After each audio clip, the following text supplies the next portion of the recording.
Only 49% have weighing facilities. All the aforementioned problems directly affect the price that farmers get for their produce. So while the bill theoretically gives greater choice to farmers regarding the sale of their produce, in reality, farmers will remain constrained by practical considerations regarding where, how, and to whom they sell. So I will give some examples like, sir, lack of transportation, determining the venue of transaction, lack of storage facilities and capital dictating the time of sale, that is immediately after harvest, they need to sell to creditors as a form of repayment, determining to whom they sell. To benefit from the bill, farmers will need sufficient capital, understanding of price fluctuations, market intelligence, internet connectivity. Thus, the benefits are likely to be realized by large farmers as opposed to small and marginal farmers. Moreover, due to economies of scale, buyers are also likely to prefer large farmers, so small farmers are going to be ignored very clearly. So, to ensure fair remuneration, it is important that the bargaining power of small and marginal farmers be increased, for example, by encouraging the growth of farmer-producer organizations. Regulation of APMCs is not sufficient in and of itself to ensure better price realization for farmers. Structural reforms are necessary. For example, ensuring better access to credit, transportation, and storage facilities to allow farmers to separate marketing decisions from production decisions. Some may be not direct, but what are the indirect impact of the bill? APMCs may fade away, sir. Though the bill does not abolish existing APMCs, it may end up having that impact by creating platforms where zero tax trade can take place. Notwithstanding the aforementioned problems, APMCs fulfill some important functions, especially for small and marginal factors. They provide an assured market to farmers, provide storage facilities, act as a medium for price discovery at the local level. As a cautionary tale, the abolishment of APMCs in Bihar has not resulted in a better realization for small farmers. It has in fact made them more vulnerable, sir, to exploitation by traders, with traders buying produce below MSP and selling it at higher price in other states. So, really important point, sir, certain provisions that need clarification, sir. The bill states that farmers have to be paid on the same day or within 3 working days for scheduled farmers' produce. Does this protection extend to sale of unscheduled farmers' produce? In the case of interstate trade, where can the dispute resolution mechanism be triggered? Where the produce is cultivated or where the trade takes place? So agriculture and markets and fairs are state subjects. Trade commerce of foodstuffs, raw cotton, raw jute, etc. is in the concurrent list. Interstate trade and commerce is in the union list. In the past, central governments have sought to regulate APMCs by circulating model laws among states, UTs for adoption. The legislative competence of central government to enact an overarching national law on the same is likely to be disputed, especially because it may result in a reduction of revenue generated by states by prohibiting the imposition of fees in non-APMC trade areas. Sir, the dispute resolution mechanism is too complicated for small farmers. So, sir, I would like to request through you at the end, on behalf of my party Biju Janata Dal and my leader Shri Naveen Patnaik sir, who has always honored farmers and he has always taken farmers on the top priority, sir. I'll conclude, sir, in a minute. I would recommend you, sir, I would request through you to the Honorable Minister that this bill should go to the Standing Committee for scrutiny for more and more clarity. Our farmers feed us, sir. I think this bill has been brought very hastily, sir. So let's take the deliberations of the Standing Committee and then take the call on what's to be done. Jai Jawan, Jai Kisan. Thank you so much, sir. Yeah, thank you. Shri Santosh Kumar.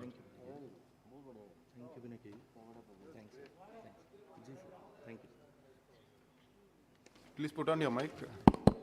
सभापति महोदय, आपने मुझे कृषक उपज व्यापार और वाणिज्य संशोधन सरलीकरण विधेयक 2020 पे बोलने की अनुमति दी, इसके लिए आपका मैं धन्यवाद करता हूं। साथ ही महोदय, यह किसानों के लिए एक ऐतिहासिक बिल है। माननीय प्रधानमंत्री जी का जो सपना कि देश के किसान खुशहाल हो, तरक्की करे उनकी आमदनी दुगनी हो। आज माननीय प्रधानमंत्री जी का जन्मदिन भी है और इस अवसर पर इस बिल को लाया गया है और प्रधानमंत्री जी को हम बधाई देते हैं कि आपने किसानों के हित में बिल लाने का काम किया है। पिछले दिनों आवश्यक वस्तु अधिनियम 2020 भी लोकसभा में पास हो चुका है। उसके बाद कई प्रकार के अनाज और कृषि उत्पादन को खुला बाजार देने की ओर उठाया गया यह कदम है। इससे किसानों को अपनी मर्जी का मार्केट उपलब्ध होने वाला है। इस बिल के द्वारा किसानों को अपने फसल को बेचने की पूर्ण स्वतंत्रता प्रदान करने का प्रस्ताव किया गया है। इस कानून के बनने से किसान भिन्न भिन्न वैकल्पिक चैनलों के माध्यम से अपनी फसल का लाभकारी कीमत प्राप्त करने के लिए निर्णय लेने के लिए सक्षम होंगे। किसानों को जो मुख्य फायदे होने वाले हैं, जैसे कृषक उपज का व्यापार और वाणिज्य करने की स्वतंत्रता, व्यापार हेतु पात्रता, इलेक्ट्रॉनिक ट्रेडिंग और लेन देन प्लेटफॉर्म, बाजार शुल्क की समाप्ति, किसानों के भुगतान, विवाद समाधान तंत्र, संचालन के अधिकार का निलंबित अथवा रद्द होना करना, नियमों के उल्लंघन पर जुर्माना, ये कई महत्वपूर्ण इसमें नियम लाया गया है। महोदय, महामहिम राष्ट्रपति महोदय के द्वारा कृषि को बढ़ावा देने के लिए किसानों की आमदनी को बढ़ाने के उद्देश्य से 2 अध्यादेशों को जारी किया गया है। उसी के अनुरूप यह विधेयक प्रस्ताव पर विचार हो रहा है। अब किसानों को अपनी फसल को बेचने की पूर्ण स्वतंत्रता प्रदान की जा रही है। सरकार एक राष्ट्र एक कृषि बाजार की अवधारणा को पूरा करने जा रही है। अब सभी प्रक्रिया इलेक्ट्रॉनिक और पारदर्शी हो रहे हैं। महोदय, लोगों को आशंका है कि क्या सरकारी मंडियों को कमजोर करने से देश के किसानों को कोई नुकसान तो नहीं होगा। ऐसी आशंकाएं निर्मूल है और यह सुधारात्मक कदम है। इससे किसानों को भला ही होगा। जैसे मंडी से बाहर किसानों से सीधे उपज खरीदने के लिए किसी भी प्रकार के लाइसेंस की आवश्यकता नहीं होगी। राज्य या केंद्र किसी खरीद पर कर नहीं थोपेगी। 3 दिनों के अंदर भुगतान की व्यवस्था होगी। किसानों को न्यूनतम कीमत की गारंटी होगी। 30 दिनों के अंदर किसी प्रकार के विवादों का निपटारा के लिए एसडीएम और जिलाधिकारी के पास भेजने का प्रावधान होगा। इसे सुलझाने के लिए की भी पारदर्शी प्रक्रिया होगी। महोदय, किसानों के लिए यह एक तोहफा है कि किसानों की तकदीर बदलने वाली है। महोदय, मैं बिहार के पूर्णिया से आता हूँ। पूर्णिया मेरा संसदीय क्षेत्र है, कर्मभूमि है। 1980 के दशक में पूर्णिया क्षेत्र में और बिहार में जो मक्का की खेती है वो 80 के पहले दूसरे प्रदेश से मक्का बिहार में आता था। आज किसानों की लगन और मेहनत का परिणाम है कि बिहार में देश का सर्वाधिक मक्का का उत्पादन बिहार में हो रहा है। वैसे आंध्र प्रदेश और कर्नाटक जैसे राज्य में भी मक्के की प्रचुर खेती होती है। और जिस क्षेत्र से हम आते हैं, बिहार के पूर्णिया प्रमंडल, कोसी प्रमंडल और भागलपुर प्रमंडल में सर्वाधिक मक्का की खेती होती है। आज वहाँ से हजारों रेक सीजन पे निकलती है। लाखों टन मक्का की ढुलाई वहाँ से की जाती है।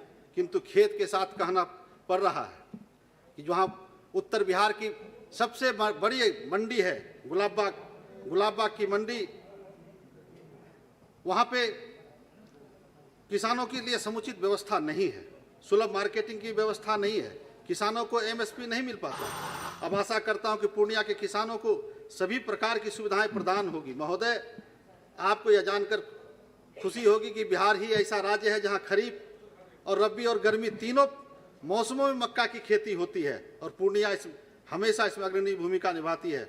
महोदय, मेरे मुख्यमंत्री नीतीश कुमार जी की दूरदर्शिता को समझ सकते हैं कि जब वे पहली बार मुख्यमंत्री बने तो एपीएमसी एक्ट 2006 लाए और मक्के पर सभी प्रकार के मंडी टैक्स को समाप्त किए। साथ ही अन्य फसलों से भी टैक्स से मुक्ति दिलाया गया।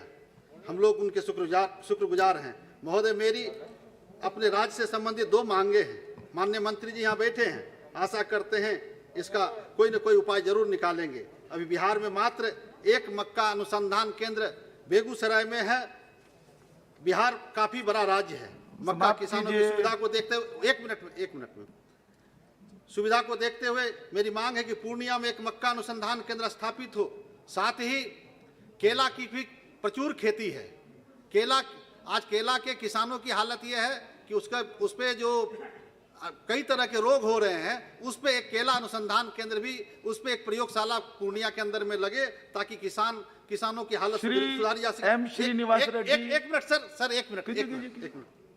साथ ही मैं माननीय मंत्री जी से दूसरी मांग है कि Rajendra Prasad central agriculture university में शोध कार्य अभी नहीं हो रहा। जब तक राज्य सरकार के अंदर था वहां पे शोध का कार्य हो रहा था, और हम माननीय मंत्री जी से मांग करेंगे कि उन्नत क्वालिटी की नई वैरायटी की नए तकनीक का प्रयोग वहाँ पे होना चाहिए, और वहाँ पे मक्के का जो नई वैरायटी है उसको वहाँ पे किसानों के हित में मैं जो P3522 1 ईयर हाइब्रिड की उपलब्धता है उसको सुनिश्चित करने की मांग माननीय मंत्री जी से हम करते हैं। महोदय शुरू करें। महोदय हो गया संतोष जी, हो गया, प्लीज शुरू करें। हो गया, आखिरी वाक्य बोल दीजिए। मैं इस बिल का समर्थन करता हूं, क्योंकि बिहार में कई तरह की आपदा भी आती है, बाढ़, सुखाड़, वहां पे ओलावृष्टि से हमारे किसान तबाह हो रहे हैं। इस बार जो मक्के का फसल हुआ है जिसको एमएसपी नहीं मिल पाया, वहां पे मक्के के किसानों की हालत यह हुई कि 900,000 रुपए में मक्का बिका, और किसानों की जो फसल बाढ़ और ओलावृष्टि से नष्ट हो गया। अंत में मैं इस बिल का समर्थन करता हूं और माननीय प्रधानमंत्री जी का, माननीय कृषि मंत्री जी का आभार व्यक्त करता हूं कि किसानों की चिंता आपने करने का काम किया है। बहुत बहुत धन्यवाद, बहुत बहुत आभार। धन्यवाद। आदरणीय Reddy ji, please. Honorable Speaker, sir, thank you very much for giving an opportunity to speak today on the very important subject pertaining to farmers. Sir, as we all are well aware, farmers are facing various difficulties while production, storage, transporting market, trends, export their produce, and wholesale trading while doing retail selling and use of products, getting less value addition, improper processing, cold storage, consumption and export, engaged in such a interstate or interstate trade. For this, farmer may be ensured minimum support price MSP for all agricultural products, and due to inflation and other natural calamities, the rates may be revised depending on the situation. Their interest must be protected at any given situation, and it must be guaranteed by the government as an entitlement of all farmers, and request to give full social security to the farmers, especially having up to 4 acres of small and marginal farmers, comprising 90% and having 5 to 7 acres comprising 6% to 10% of farmers in our country, and medium level farmers have only about 5%, and those who are having about 5% acres comprise 10%, and by continuing the existing facilities and to improve the overall welfare of the farmers. It is a fact that real farmers are spending money for production, but the minimum support price is low for almost all the personal crops, and also farmers are producing 100+ types of agricultural products, whereas their ensued minimum support price for 14 products only, which is not even 10%, and I hope considering and implementation of MS Swaminathan recommendations in toto to realize the goal of doubling the income of farmers by 2022. Farmers need to be paid on the same day at the field level itself, and need to be educated through group levels at the village and cluster levels, and due to ignore of the farmers, the traders are benefiting more by missing the existing laws. This needs to be stopped immediately. The present changes in the bill must not dilute the existing facilities which farmers are getting now.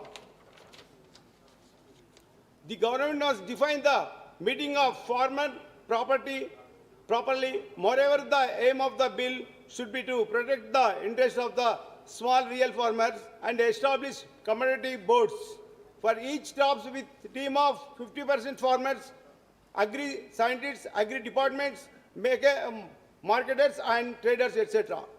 I am proud of say the floor of the house that our Telangana state government under the dynamic and able leadership for our Honorable Chief Minister Sri Kallakundla Chandrasekhar Rao Garu is implementing Raitu Bandhu scheme, which is also called as Farmers Investment Support Scheme, rupees 10,000 per acre per annum each farmer to crops before showing the season, and got hug applies among the farmers and got the attention of the nation. Therefore, all the agricultural products must be put online, such as the production of each items in the each area. Through e-nam portal and at working, it is not effective and not helpful to small and marginal farmers, and it is evident that traders, agents are taking undue advantages and need to plug loopholes, and we have to learn the defects in my implementation of e-nam. No doubt, not only me but the entire house will agree with me that agricultural markets reforms are the need of the Thank hour you. to benefit all the small and marginal farmers, having about 90% of the total farmers in our country, and their overall interests must be protected with the aim of this bill. With these words, I would like to conclude my speech, sir. Thank you, sir. Shri S.T. Hasan साहब, doctor कहाँ हसन, अच्छा please doctor साहब। Thank you sir, मैं आपका शुक्रगुजार हूं, आपने मुझे बोलने का मौका दिया। सर, मैं आपका ध्यान ख़ास तौर से अपने कृषि मंत्री जी का ध्यान दिलाना चाहता हूं कि अभी आपने कहा कि किसान मंडी का बाद है। हमें नज़र नहीं आता किसान कहीं भी इस वक्त मंडी का बाद है कि हमारे प्रदेश से मुरादाबाद से लेके हापुड़, गाज़ियाबाद, अमरोहे से डेली सब्जी दिल्ली में आती है। मुरादाबाद का किसान काशीपुर में जाके अपना गेहूं बेचता है, और मुरादाबाद का किसान करनाल में, पंजाब में जाके अपना धान बेचता है। तो मैं ये कहना चाहता हूं कि ये मिसलीडिंग स्टेटमेंट आखिर पार्लियामेंट के अंदर क्यों दिया गया। किसान के बारे में कहा जाता है कि हम बहुत कुछ कर रहे हैं, हमने किसान की आय दुगनी कर दी है। सुनते सुनते हमें बहुत दिन हो गए। पिछले बजट सेशन में हमने सुना था कि किसान की थाली सस्ती हो गई, गरीब आदमी की थाली सस्ती हो गई। मैं आपसे और पूरे सदन से कहना चाहता हूं कि थाली के अंदर प्रोड्यूस किसका होता है? सब किसान का होता है। जब किसान का प्रोडक्शन इतना सस्ता हो गया है तो आय दुगनी कैसे हो गई? क्या यह भी एक जुमला है? आपने प्राइस राइज के लिए कुछ नहीं किया, आपने कारपोरेट के हाथ में किसान का प्रोड्यूस दे दिया। अनलिमिटेड स्टॉक कर सकता है, वो फसल के ऊपर वो स्टॉक करेगा, और उस वक्त गरीब आदमी जो 20 रुपए किलो आटा खरीदता है, 6 महीने के बाद वही कारपोरेट उसको 50 रुपए किलो का आटा खरीदवाएंगे। कि ये वही शेयर सिस्टम हो जाएगा, वही सट्टा बाजार हो जाएगा कि किसान के ऊपर इतना भारी टैक्स, इतना भारी बोझ पड़ेगा, और ख़ासतौर से गरीब आदमी के ऊपर कितना भारी बोझ पड़ेगा। मैं आपसे कहना चाहता हूं कि आपने बहुत बातें कही, बड़ी बड़ी बातें हुई, अपनी पीठ भी थपथपाई, लेकिन किसान आत्महत्याएं क्यों कर रहा है? अभी महोबा में, बांदा में, झांसी में कितने किसानों ने आत्महत्या करी। आखिर उनकी भी तो वजह देखिए। मेरा आपसे रिक्वेस्ट है कि कम से कम किसान की लागत को कम करने की कोशिश करिए।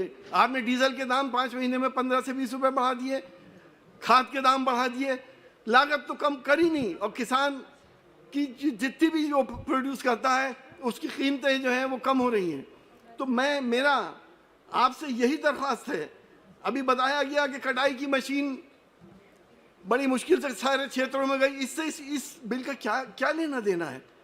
जिस वक्त कटाई हो रही थी, कंबाइन आ रही थी, उस वक्त लॉकडाउन हुआ था। लॉकडाउन की वजह से रुकी हुई थी, वरना तो पंजाब की मशीनें, हरियाणा की मशीनें तमाम उत्तर प्रदेश में कटाई करती हैं। इससे कोई लेना देना नहीं था। मेरी आपसे यही दरख्वास्त है कि कम से कम एमएसपी के ऊपर जो आप एमएसपी का जो आपने कोई जिक्र नहीं किया, और एमएसपी पे जो हम आज किसान जितना भी दे रहे हैं, सरकार को हम लेवी दे रहे हैं, उसमें सिर्फ 20% किसान देते हैं, और उसमें भी 20 रुपए से उत्तर प्रदेश में लेबर वो लिया जा रहा है, जबकि प्रेस्क्राइब 5 रुपए है, और 1 किलो भट्टा 50 किलो के बोरे के ऊपर काटा जा रहा है। तो उस एमएसपी को कंट्रोल करिए। इतना पैसा किसान का वैसे ही फालतू जा रहा है। इसलिए मेरी आपसे यही दरखास्त है कि कम से कम कारपोरेट को इसके अंदर मत डालिए। अगर ये लोग आ गए तो किसान और ख़ास तौर से आम जनता, उसके क्या हालात होंगे। जिस वक्त फसल निकल जाएगी, 2-4 महीने गुजर जाएंगे, उस वक्त अपनी मर्जी से ये उसके भाव को तय करेंगे। मेरा आपके माध्यम से सरकार से यही गुजारिश है कि किसान की आय तो आप बढ़ाएं, लेकिन किसान की लागत कम करने की कोशिश की जाए।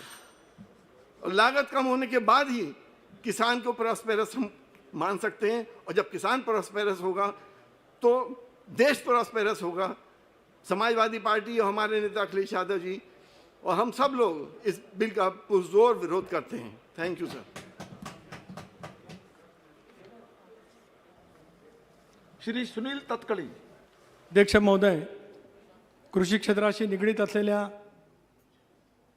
या बिलांच्या बाबतीमध्ये ज्या नेतृत्वाने या देशातली पहिली 75,000 कोटी रुपयाची स्वातंत्र्यानंतरची कर्जमाफी केली, शेतीमालांच्या दृष्टिकोनातून आयात आणि निर्यात या धोरणाच्या बाबतीमध्ये योग्य पैसे निर्णय घेतले, ते जाणते राजे असलेल्या शरद पवार साहेबांच्या नेतृत्वाखालच्या राष्ट्रवादी काँग्रेस पक्षाच्या वतीने या बिलावरती मला या ठिकाणी बोलण्याची संधी मिळते आहे। एकेकाळी मिलोवरती आयात करत या देशातल्या लोकांची भूक भागवण्याचा प्रयत्न त्या कालावधीमध्ये केला गेला, परंतु हा देश स्वावलंबी बनला पाहिजे कृषी उत्पन्नाच्या क्षेत्रामध्ये, ही भूमिका या देशामध्ये सातत्याने घेतली गेली। जय जवान जय किसानचा नारा देत या देशातल्या कृषी क्षेत्राला 60-70% या देशातली जी काही जनता शेतीशी वृत्ती अवलंबून आहे, या शेतकऱ्यांना अधिक आधार देण्याचा प्रयत्न केला। अनेक वर्षामध्ये निश्चितपणे त्या ठिकाणी झाला।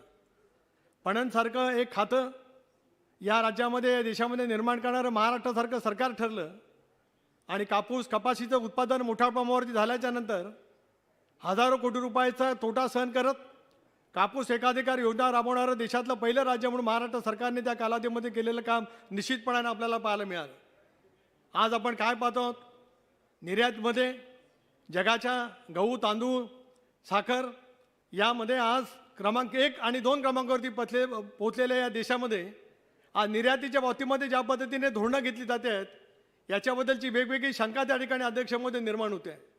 कांद्याची निर्यात बंदी करत असताना ते आज कांदा उत्पादक शेतकऱ्यांच्या डोळ्यामध्ये कांदा पाणी आणण्याचं पाप या सरकारच्या माध्यमातून ज्यावेळेला केलं जातं, त्याला लासलगावसारखी कृषी उत्पन्न बाजार समिती महाराष्ट्रामध्ये नव्हे, देशामध्ये नव्हे तर जगाच्या कानाकोपऱ्यामध्ये आज मोठ्या प्रमाणावरती कांदा त्या ठिकाणी देते आहे। त्याच बाजार समितींच्या वरती कुठंतरी नियंत्रण आणण्याचा प्रयत्न त्या ठिकाणी केला जातो आहे। पुण्याची बाजार समिती असेल, बेदाणे आणि हळदीचं उत्पादन करणारा सांगलीचा परिसर असेल, या कृषी उत्पन्न बाजार समितीच्या मार्फत शेतकऱ्यांना कुठेतरी आधारभूत किंमत त्या ठिकाणी मिळत होती। आज 2004 ते 2014च्या कालावधीमध्ये आधारभूत किमतीवरती प्रचंड प्रमाणावरती वाढ करत आदरणीय पवार साहेबांनी या देशातल्या शेतकऱ्यांना एक आधार देण्याचा प्रयत्न केला। आज भांडवलदारांच्या हातामध्ये सारे काही सूत्र हातामध्ये दिले जात, शेतकऱ्यांच्या शेतीमालाला नेमका भाव नक्की मिळणार आहे की नाही याच्याबद्दलची शंका त्या ठिकाणी निर्माण होते आहे। कृषी उत्पन्न बाजार समितीच्या वरती आज त्या ठिकाणी अडचणी निर्माण करण्यापेक्षा आज या ठिकाणी आम्हाला अपेक्षा होती की महाराष्ट्रामध्ये पवारसाहेबांच्या नेतृत्वाखाली काम करणाऱ्या उद्धव ठाकरेंच्या सरकारने आज करोनासारख्या संकटामध्ये आर्थिक मोठ्या प्रमाणात संकट निर्माण झालेलं असताना सुद्धा 40,000 कोटी रुपयाची कर्जमाफी त्या ठिकाणी दिली। म्हणून शेतकऱ्यांना एक ठिकाणी प्रोत्साहित करण्याचं काम केलं जात असताना शेतकऱ्यांच्या शेतीमालाच्या बाबतीमध्ये नेमकं काय म्हटलं जाणार आहे याच्याबद्दलची शंका त्या ठिकाणी अध्यक्षांमध्ये निर्माण होते आहे। भांडवलदार मोठ्या प्रमाणावरती आज शेतीमालाची खरेदी करतील, नगण्य दराने त्या ठिकाणी खरेदी करतील, त्याला संरक्षण कृषी उत्पन्न बाजार समितीच्या कायद्याच्या मार्फत जे होतं ते आज पूर्णपणाने कुठेतरी गेल्यासारखं चित्र निर्माण होतं आहे। आज अशी व्यवस्था आहे, देशामधला कुठल्याही राज्यामध्ये उत्पादित झालेला माल देशामध्ये नव्हे तर जगाच्या पाठीवरती आज आपण देतो आहोत। म्हणून काय फारसं काही नवीन त्या ठिकाणी केलं अशातला काय भाग नाही। आज उलट आर्थिकदृष्ट्या संकटात झालेल्या शेतकऱ्यांना मदत करण्याच्या दृष्टिकोनातून काही घोषणा जर काही त्या ठिकाणी झाल्या असत्या तर मला निश्चितपणे त्या ठिकाणी काहीतरी म्हणता आलं असतं। आज आपल्या मार्फत मी एवढीच विनंती करतोय की कांद्याची निर्यात बंदी थांबवावी। आज JNPTचं बंदर जे माझ्या रायगड जिल्ह्यामध्ये आहे, हजारो कोटी रुपयाचं कित्येक लाख टन त्या ठिकाणी कांदा सोडून त्या ठिकाणी पडतोय। आज या अध्यादेशाच्या मार्फत या ठिकाणी बोलत असतानाच कांद्याच्या वरती निर्यात बंदी करण्याचं जे काही पाप सरकारने केलेलं आहे ते त्या ठिकाणी पाठीमागे घेतलं जावं। भविष्याच्या कालावधीमध्ये शेतकऱ्यांच्या हिताची जपणूक करत असताना आज त्या हिताची जपणूक नेमकी कशा पद्धतीने घेतली जाईल याचं जर काही धोरण त्या ठिकाणी घेतलं गेलं त्याला आधारभूत किंमत मिळणार की नाही याच्याबद्दलची शासनकथा या बिलाच्या मार्फत निर्माण होणार आहे. त्याची स्पष्टपणाची भूमिका केंद्रीय कृषी मंत्र्यांच्या मार्फत या ठिकाणी जाहीर व्हावी गुरजीत एवढीच सिंग अपेक्षा या ठिकाणी आडवाणी. व्यक्त करतो आणि माझे 2 शब्द थांबवतो. जय हिंद, जय महाराष्ट्र, जय किसान.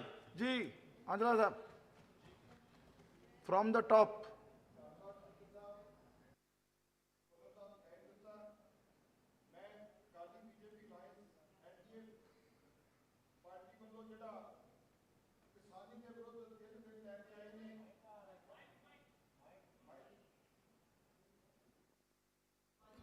ਸਪੀਕਰ ਸਾਹਿਬ ਧੰਨਵਾਦ ਤੁਹਾਡਾ ਬਹੁਤ-ਬਹੁਤ।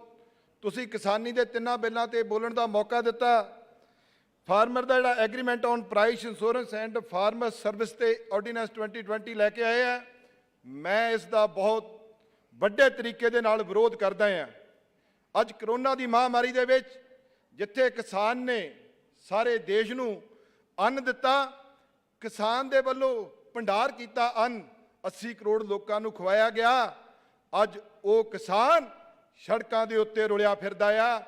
ਕਰੋਨਾ ਮਹਾਮਾਰੀ ਦੇ ਨਾਲ ਤੇ ਕਿਸਾਨ ਭਾਵੇਂ ਨਾ ਮਰੇ, ਪਰ ਤੁਹਾਡੀ ਇਹਨਾਂ ਬਿੱਲਾਂ ਦੀ ਮਹਾਮਾਰੀ ਦੇ ਨਾਲ ਕਿਸਾਨ ਜ਼ਰੂਰ ਮਰੇਗਾ।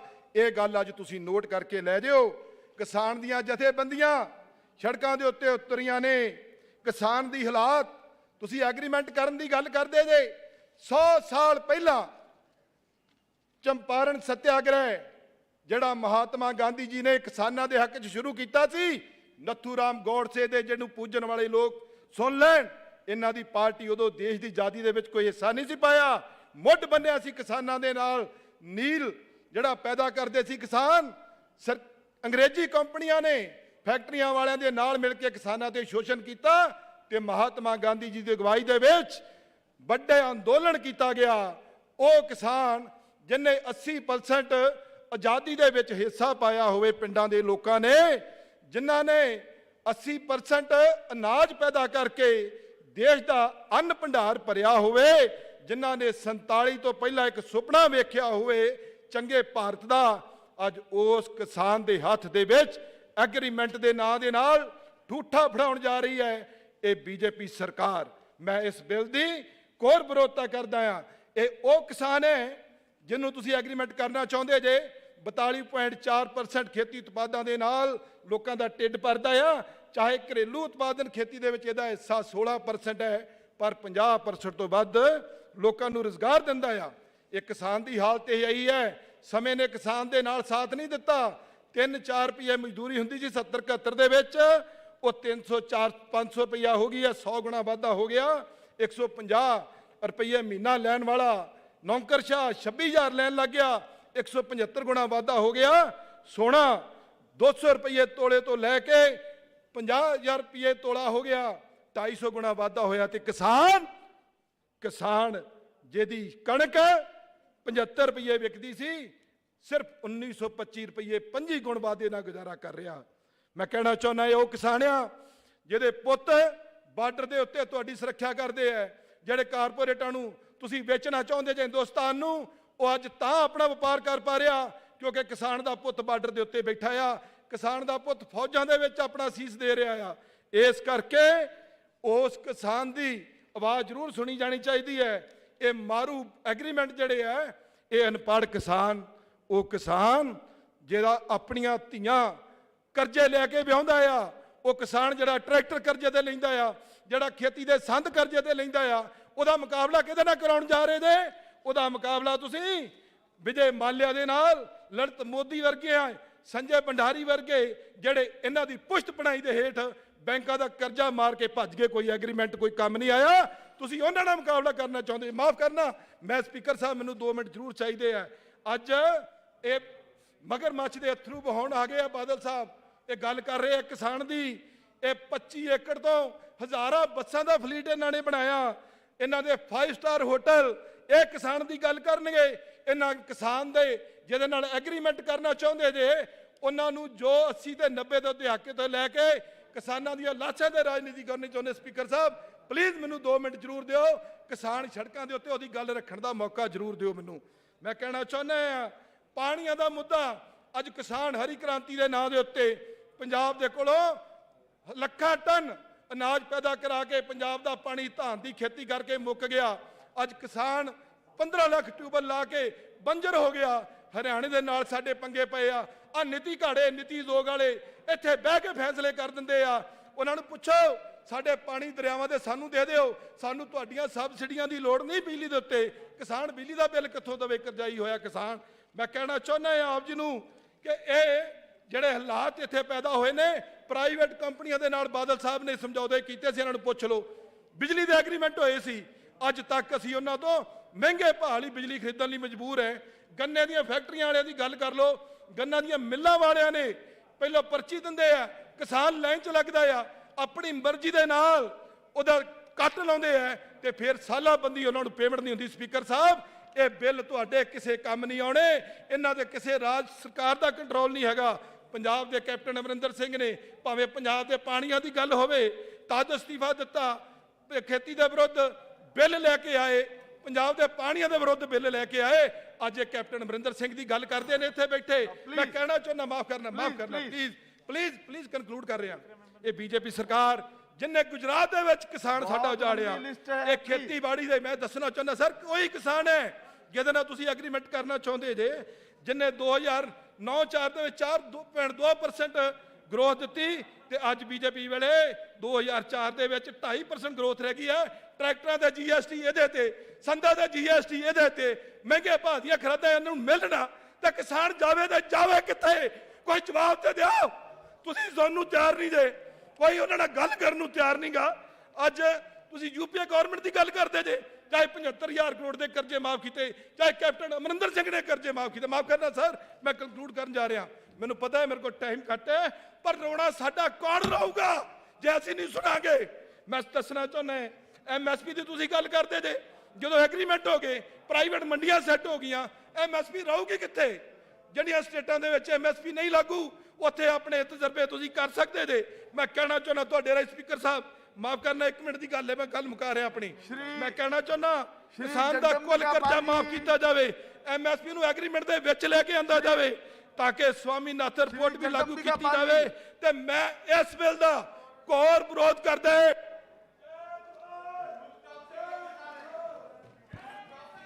सभापति जी, मैं आपका अत्यंत आभारी हूं कि आपने जो आपने आप बैठ जाइए। सदन के कोई भी अनपार्लियामेंट्री शब्द होगा उसको हटा दिया जाएगा। में आज इतने महत्वपूर्ण विषय पे कि आज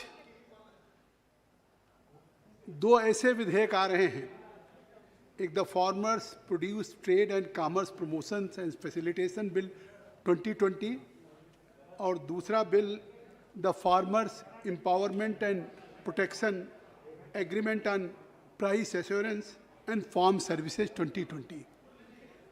मैं समझता हूं कि ये सदन किसानों की चर्चा तो हमेशा करता रहा होगा, हमेशा किसानों के उत्पाद का उचित मूल्य मिले, किसानों का उसकी मेहनत की कमाई का लाभप्रद मूल्य मिले, हमेशा किसानों के उत्पाद की सुरक्षा हो या किसान को सशक्तिकरण किया जाए, किसान को एम्पावर किया जाए, इसमें कोई दो राय नहीं। मैं मानता हूं कि सदन में चाहे सत्ता पक्ष में बैठे हों, चाहे हमारे प्रतिपक्ष के साथी बैठे हों, सभी लोग चुन करके आते हैं और सबकी जवाबदेही किसानों के प्रति है और सभी दलों की सरकारें बनी हैं।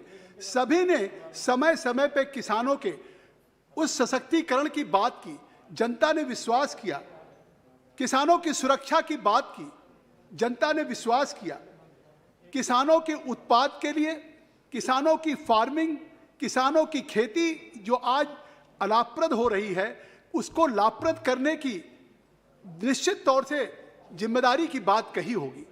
लेकिन आज अगर आप देखें कि देश की आज़ादी के समय देश की GDP में जहां कृषि का 45% योगदान था, आज वो घटते घटते 17-18% रह गया है।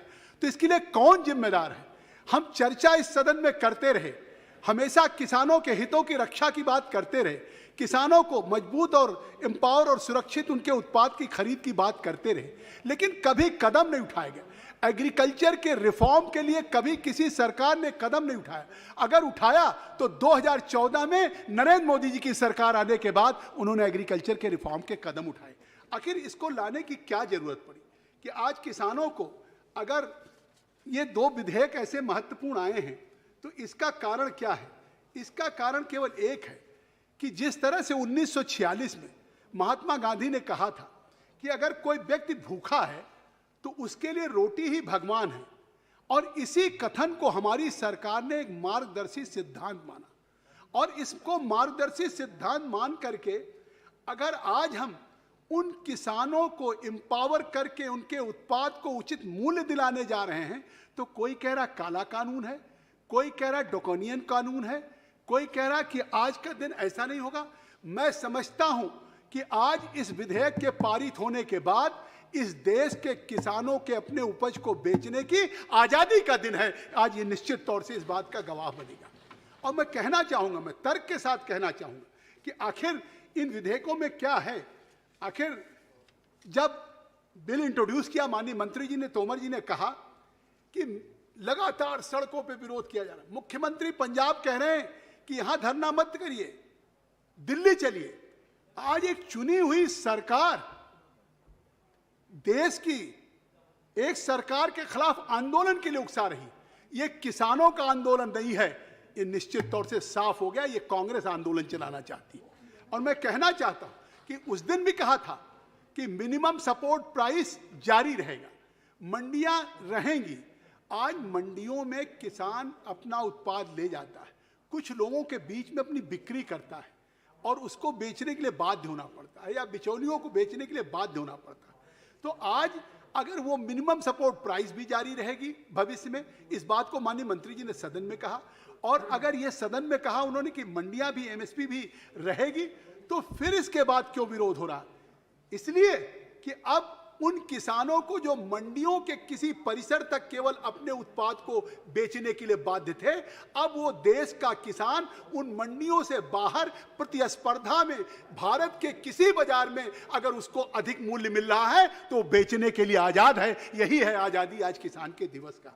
आज वो अपने उत्पाद को अंतरराज्यीय या इंटर स्टेट, इंट्रा स्टेट दूसरे राज्यों में बेच सकता है।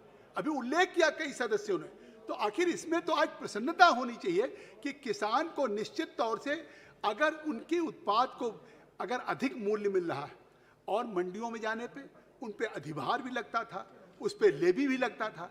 आज अब जब किसान बाहर बेचेगा तो न उस पे सेस लगेगा, न उस पे लेवी लगेगी। तो आज निश्चित तौर से किसान के लिए एक स्वतंत्रता का दीवान है, और उस मंडियों से, एपीएमसी से बाहर उसके निश्चित तौर से एक प्रतिस्पर्धा रहेगी, जहां कई तमाम बायर लोग रहेंगे। उन बायर के सामने वो किसान स्वतंत्र है कि वो अपना लाभकारी मूल्य उसको किससे मिल रहा है। निश्चित तौर से बिचौलियों के भी खात्मा होगा। व्यापार क्षेत्र में भी किसानों को एक विकल्प मिलेगी उसकी आजादी का। आखिर ये सदन कब से, आज भी स्वामीनाथन की रिपोर्ट का उल्लेख हुआ, लगातार स्वामीनाथन जी की रिपोर्ट की बात हो रही है। स्वामीनाथन की रिपोर्ट आखिर 2004 में जब सरकार, उस समय की सरकार ने एक राष्ट्रीय किसान आयोग का गठन किया, और हरित क्रांति के जनक और एक वैज्ञानिक, कृषि वैज्ञानिक डॉक्टर एस.एस. स्वामीनाथन को उस राष्ट्रीय किसान आयोग का अध्यक्ष बनाया गया। उन्होंने 18 नवंबर 2004 के बनने के बाद डॉक्टर एस.एस. स्वामीनाथन ने 2006 में अपनी रिपोर्ट को संस्तुति कर दी, अपनी रिपोर्ट सबमिट कर दी, और उसके 5 महत्वपूर्ण रिपोर्ट थी। मैं उसमें नहीं जाना चाहता हूं। 2 महत्वपूर्ण रिपोर्ट थी कि फसलों का मूल्य का निर्धारण, कि कम से कम जो उनका उत्पादन लागत है उससे 1.5 गुना मिलना चाहिए, और कर्जा नीति पे जिस तरह से किसान के समक्ष आती है उस पे मिले। तो आज मैं कहना चाहता हूं कि 2006 से 2014 तक वो स्वामीनाथन की रिपोर्ट जिसका आज उल्लेख हो रहा है, वो क्यों ठंडे बस्ते में रही? आखिर स्वामीनाथन ने देश के किसानों के उत्पाद को 1.5 गुना मूल्य के साथ देने की बात कही, खरीद की बात कही, तो उस पर 6 के बाद 14 तक सरकारें जो रही, उन्होंने इस पर क्यों नहीं कदम उठाया? आज पहली बार जब नरेंद्र मोदी जी 14 में प्रधानमंत्री बने तो उन्होंने कहा कि अब किसानों को जो होगा लाभप्रद मूल्य, वो उनके उत्पाद में 1.5 गुना मूल्य होगा। ये बात पहली बार स्वामीनाथन की प्रधानमंत्री, हमारी सरकार के प्रधानमंत्री ने कहा। तो स्वाभाविक है कि आज उसी के कारण जो पिछले 70 वर्षों में आखिर सरकारी नौकरियों की अगर आमदनी 150 गुना बढ़ गई और किसानों की केवल 21% बढ़ी, तो आखिर ये कारण रहा है। और उस कारण के नाते मैं समझता हूं कि आपसे कहना चाहता हूं कि आज जो ये हमारी विधेयक आए हैं, इस विधेयक को लाने के पीछे प्रयोजन क्या है? आखिर आज भी किसान निश्चित तौर से वो डिपेंडेंट है प्रकृति के ऊपर। आज भी देश का जो कृषि का क्षेत्र का करीब 70% ग्रामीण परिवार है, वो केवल अभी भी एग्रीकल्चर पर निर्भर है। 50% जो कृषक है वो आज भी खेती पे करते हैं, वो कृषक मजदूर हैं। 82% किसान छोटे और सीमांत हैं। देश में जो कृषि योग्य भूमि है उसका 68% मार्जिनल फार्मर के पास है, जिनके पास केवल 1 हेक्टेयर है। केवल 18% ऐसे हैं जो 2 हेक्टेयर तक के होंगे। तो आज इसके बावजूद आखिर ये स्थिति है, तो स्वाभाविक है कि अगर हमारे परिवार में बंटवारा होता जा रहा, उसके बाद बंटवारा होता जा रहा, 20 बीघे थी, 4 भाई थे, 5-5 बीघे हो गई, फिर 2 भाई हुए, फिर बंट गया, तो आज स्मॉल होल्डिंग होती जा रही है। और वो जो एक छोटी छोटी जोत गांव में हो रही है, उसकी आज वो खेती, किसान अपने नेचर पे, प्रकृति पे डिपेंडेंट है। आज भी बारिश के लिए, आज भी खेती की, तो जब उस पे आज भी नेचर पे डिपेंडेंट है, उत्पादन में अनिश्चितता है, बाजार के भाव चढ़ाव उतार में एक अप्रत्याशित है, तो आज इसीलिए लोग खेती से रुचि घट रही है। आज किसान की खेती में मन नहीं, तमाम नौजवान एग्रीकल्चर पढ़ने के बाद भी कहीं छोटी नौकरी करने के लिए उसकी इच्छा रहती है, खेती नहीं करना चाहता। लेकिन मैं आज कहता हूं कि निश्चित तौर से दोनों विधेयक पारित होने के बाद जो देश गांव से पलायन हो रहा था, आज गांव से निकल करके लोग नौकरी करने जा रहे थे, अब शहरों से लौट करके खेती की तरफ जाएंगे, क्योंकि खेती लाभप्रद होगी। ये मैं आपसे कहना चाहता हूं। इस विधेयक का कम महत्व है। निश्चित तौर से इस विधेयक के पारित होने के बाद अधिक उत्पादकता बढ़ेगी। मैं बताऊंगा कि कैसे अधिक उत्पादकता बढ़ेगी। कास्ट इफेक्टिव प्रोडक्शन होगा। मैं इसको कोई डिफाइन नहीं कर रहा हूं, बस केवल कहता जा रहा हूं।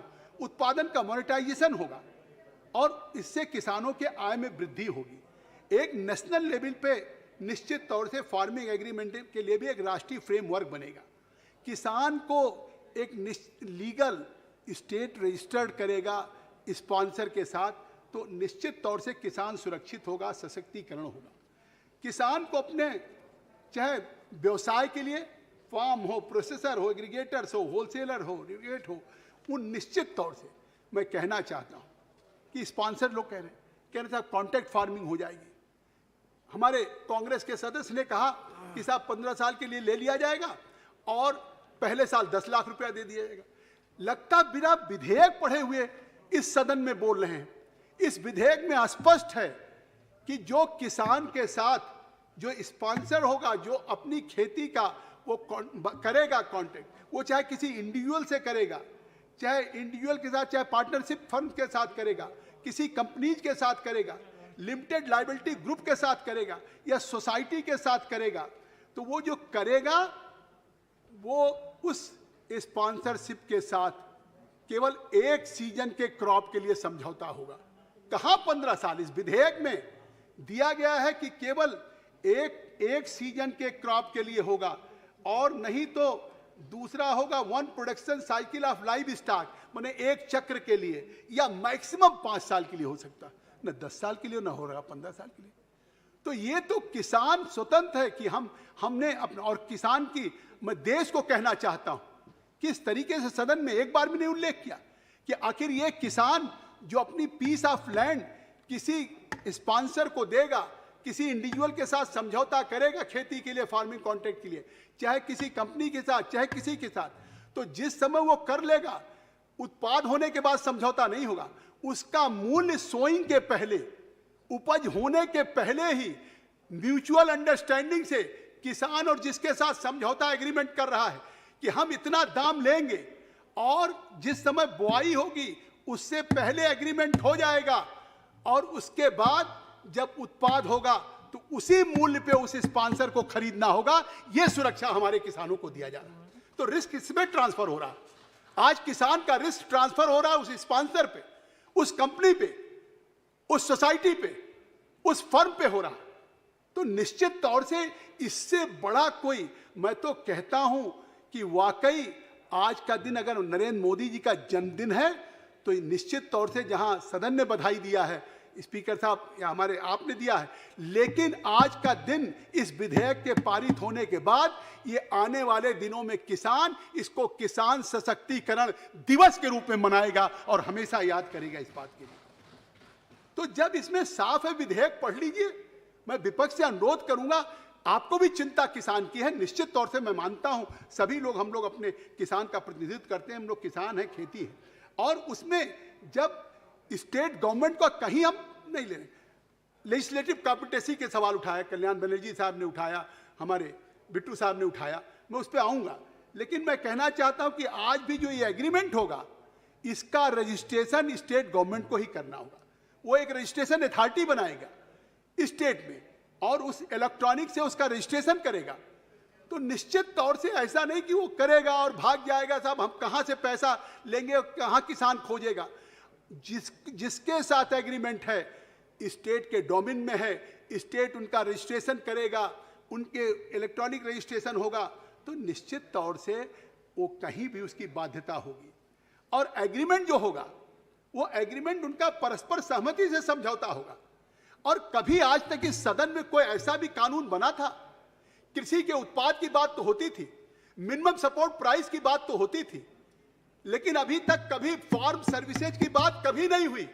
मैं बधाई दूंगा आदरणीय तोमर जी, अपनी सरकार को बधाई दूंगा कि हिंदुस्तान की आजादी के बाद जो इससे पहले होना चाहिए था, आजादी के इतने सालों बाद आज फार्म सर्विसेज की बात हो रही है। ये फार्म सर्विसेज है क्या? आखिर आपने विधेयक पढ़ा होगा। फार्म सर्विसेज का तात्पर्य यह है कि उस किसान का जिससे एग्रीमेंट करेंगे उसको सप्लाई ऑफ सीड करेंगे। आज किसान शहर में भटकता है अच्छा उन्नतशील बीज लेने के लिए, पेस्टिसाइड के लिए, फर्टिलाइजर के लिए, यूरिया के लिए, एनपीके के लिए कितना दिक्कत होती, एग्रोकेमिकल्स के लिए, मशीनरी के लिए, टेक्नोलॉजी के लिए, एडवाइस के लिए। मैं कहां तक कहूं? आखिर इन चीजों से उसको मुक्ति मिल जाएगी। और किस तरीके से उसको फार्म सर्विसेज में जो उसका स्पॉन्सर है वो उसको अच्छे उन्नतशील बीज देगा, क्योंकि वो भी चाहेगा कि जब हमने इस जमीन पे कांटेक्ट किया है तो इस जमीन पे कांटेक्ट करने के बाद निश्चित तौर से इस पे अच्छी उत्पाद हो, अच्छा सीड तैयार हो, जिससे न केवल हम उसको इस देश में बेचें बल्कि दुनिया की प्रतिस्पर्धा में बेचें। जीडीपी की चिंता आप कर रहे हैं। आज भी आप निश्चित तौर से हमारी सरकार ने एग्रीकल्चर का रिफॉर्म किया है, उसी एग्रीकल्चर रिफॉर्म की देन है। आज एग्रीकल्चर रिफॉर्म की देन है कि 2020 का जो फर्स्ट क्वार्टर की रिपोर्ट आई है, आज पूरा दुनिया कोरोना के वैश्विक चुनौती से जूझ रहा है। निश्चित तौर से जीडीपी घटी है, लेकिन आज मैं भारत के किसानों को बधाई देता हूं कि 3.4% की वृद्धि कृषि क्षेत्र में हुई है, जो इस देश के किसानों को जा रहा है। आप कह रहे हैं कि साहब किसानों के लिए काला दिन होगा। काला दिन होगा। जिस समय लॉकडाउन था, दुनिया अपनी जान के लिए, दुनिया के तमाम मुल्क परेशान थे, ब्रेड बटर के लिए लोग सड़कों पे आ रहे थे। उस समय 80 करोड़ लोगों को भारत के प्रधानमंत्री ने कहा कि हम 3 महीने के लिए 5 किलो गेहूं चावल हम प्रति यूनिट देंगे, अगर 7 लोग हैं तो 35 किलो, 1 किलो दाल देंगे। फिर 3 महीने के बाद उसको 3 महीना उन्होंने बढ़ा दिया। 46,000 करोड़ का खाद्यान्न हमने इस लॉकडाउन में देश के जरूरतमंदों को दिया है। तो निश्चित तौर से हमें चिंता नहीं थी इस बात की। उस समय हमारा का साहब प्लीज रुक जाइए साहब जी, हमारा समय है आधा घंटा, हमको 2 घंटा हमारी पार्टी। मैं कहना चाहता हूं कि आज किसानों के लिए जो बात कही जा रही है, मैं निर्मला सीतारमण जी के जो उन्होंने 20 लाख करोड़ का पैकेज दिया था, उसमें जो कृषि के लिए 11 ऐलान किया है 1,65,000 करोड़, मैं केवल उसका उल्लेख कर दे रहा हूं। कृषि क्षेत्र में बुनियादी ढांचा के लिए 1 लाख करोड़ रुपया दिया गया है। किसके लिए? उपज के भंडारण के लिए, स्टोरेज के लिए। अगर आज हमारा भंडारण नहीं होता तो ये हुआ था कि अगर 1 साल भी कोई कठिनाई होगी तो हमारे खाद्यान्न के गोदाम भरे हैं, हमारे देश का जनता कोई भूखी नहीं रहेगी।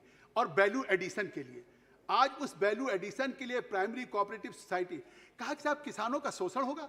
अरे आज ये जो हम आधारभूत ढांचा 1 लाख करोड़ में करने जा रहे हैं, इसमें प्राइमरी कोऑपरेटिव सोसाइटी को देंगे, स्टार्टअप को देंगे, और जो हमारा फार्मर्स प्रोडक्शन ऑर्गेनाइजेशन है FPO, जो इस समय देश में 6,000 है। मैं तोमर जी आपको बधाई दूंगा कि आपने कहा है कि 10,000 हम फार्मर्स किसान उत्पादक संघ और बनाने जा रहे हैं, तो इससे बड़ा किसानों के संगठन की क्या तैयारी है कि उनकी गारंटी, उनकी उत्पाद की सुरक्षा हो।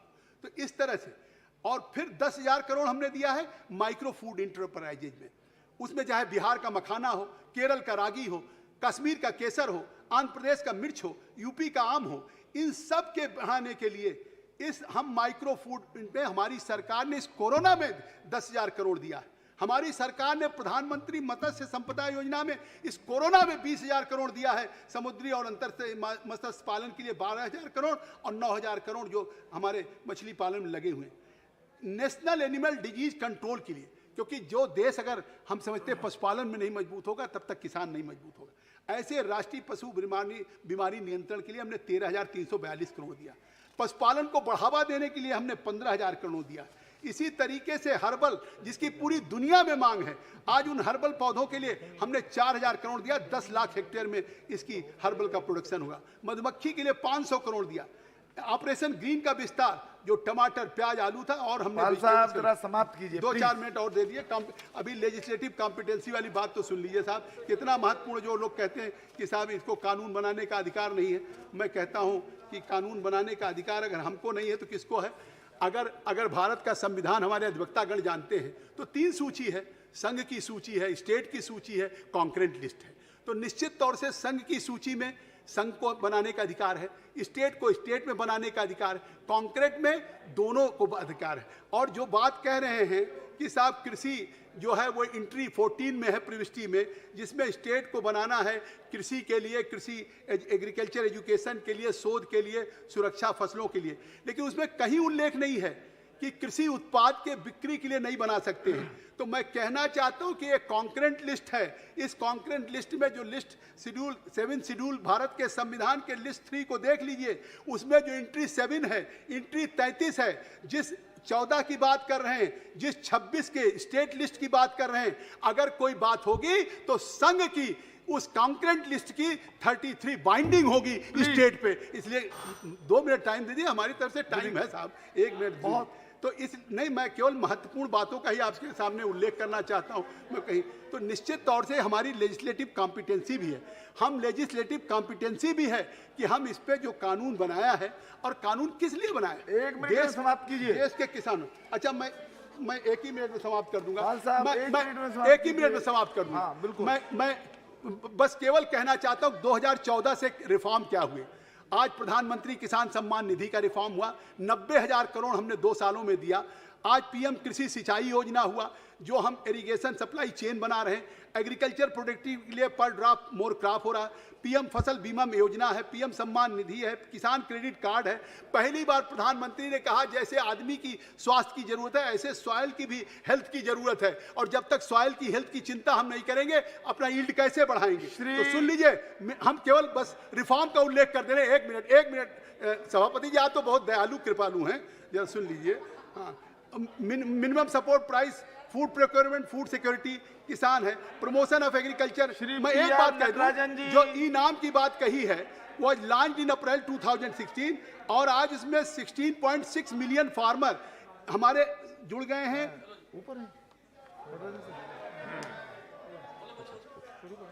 प्लीज नटराजन साहब, थैंक यू। மாண்புமிகு பேரவைத் தலைவர் அவர்களே, விவசாயிகளை பாதிக்கிற இந்த சட்ட முன்மொழிவு கொரோனா வைரஸ் என்ற தாக்கத்தினால் மறைக்கப்படுகிறது. கார்ப்பரேட்டுகளுக்கு இணையாக விவசாயிகளை சந்தையில் போட்டிக்கு இது அழைக்கிறது.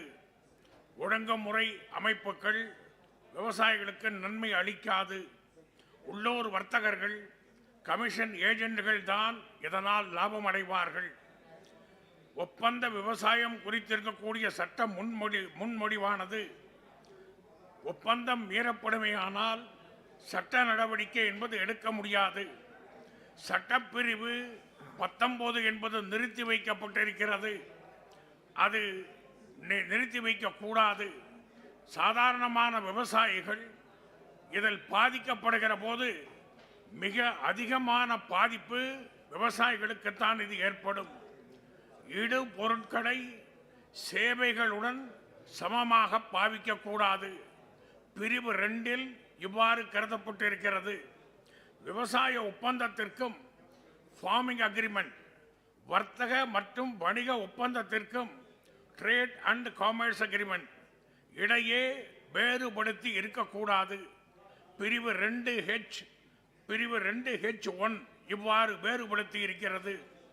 உற்பத்தி ஒப்பந்தம் ப்ரொடக்ஷன் அக்ரிமெண்ட் என்ற கருத்தாக்கமே இதில் தேவையில்லை.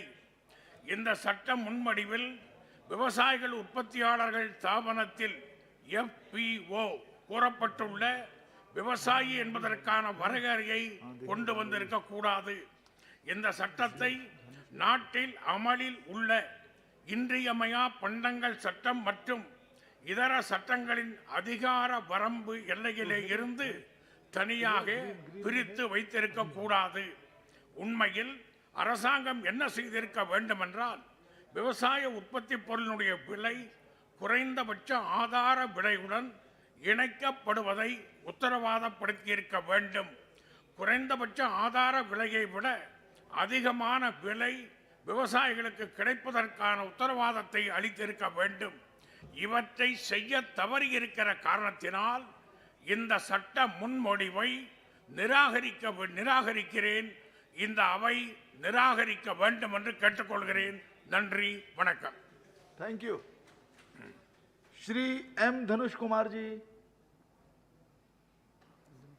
மாண்புமிகு அவைத்தலைவர் அவர்களுக்கு வணக்கம்.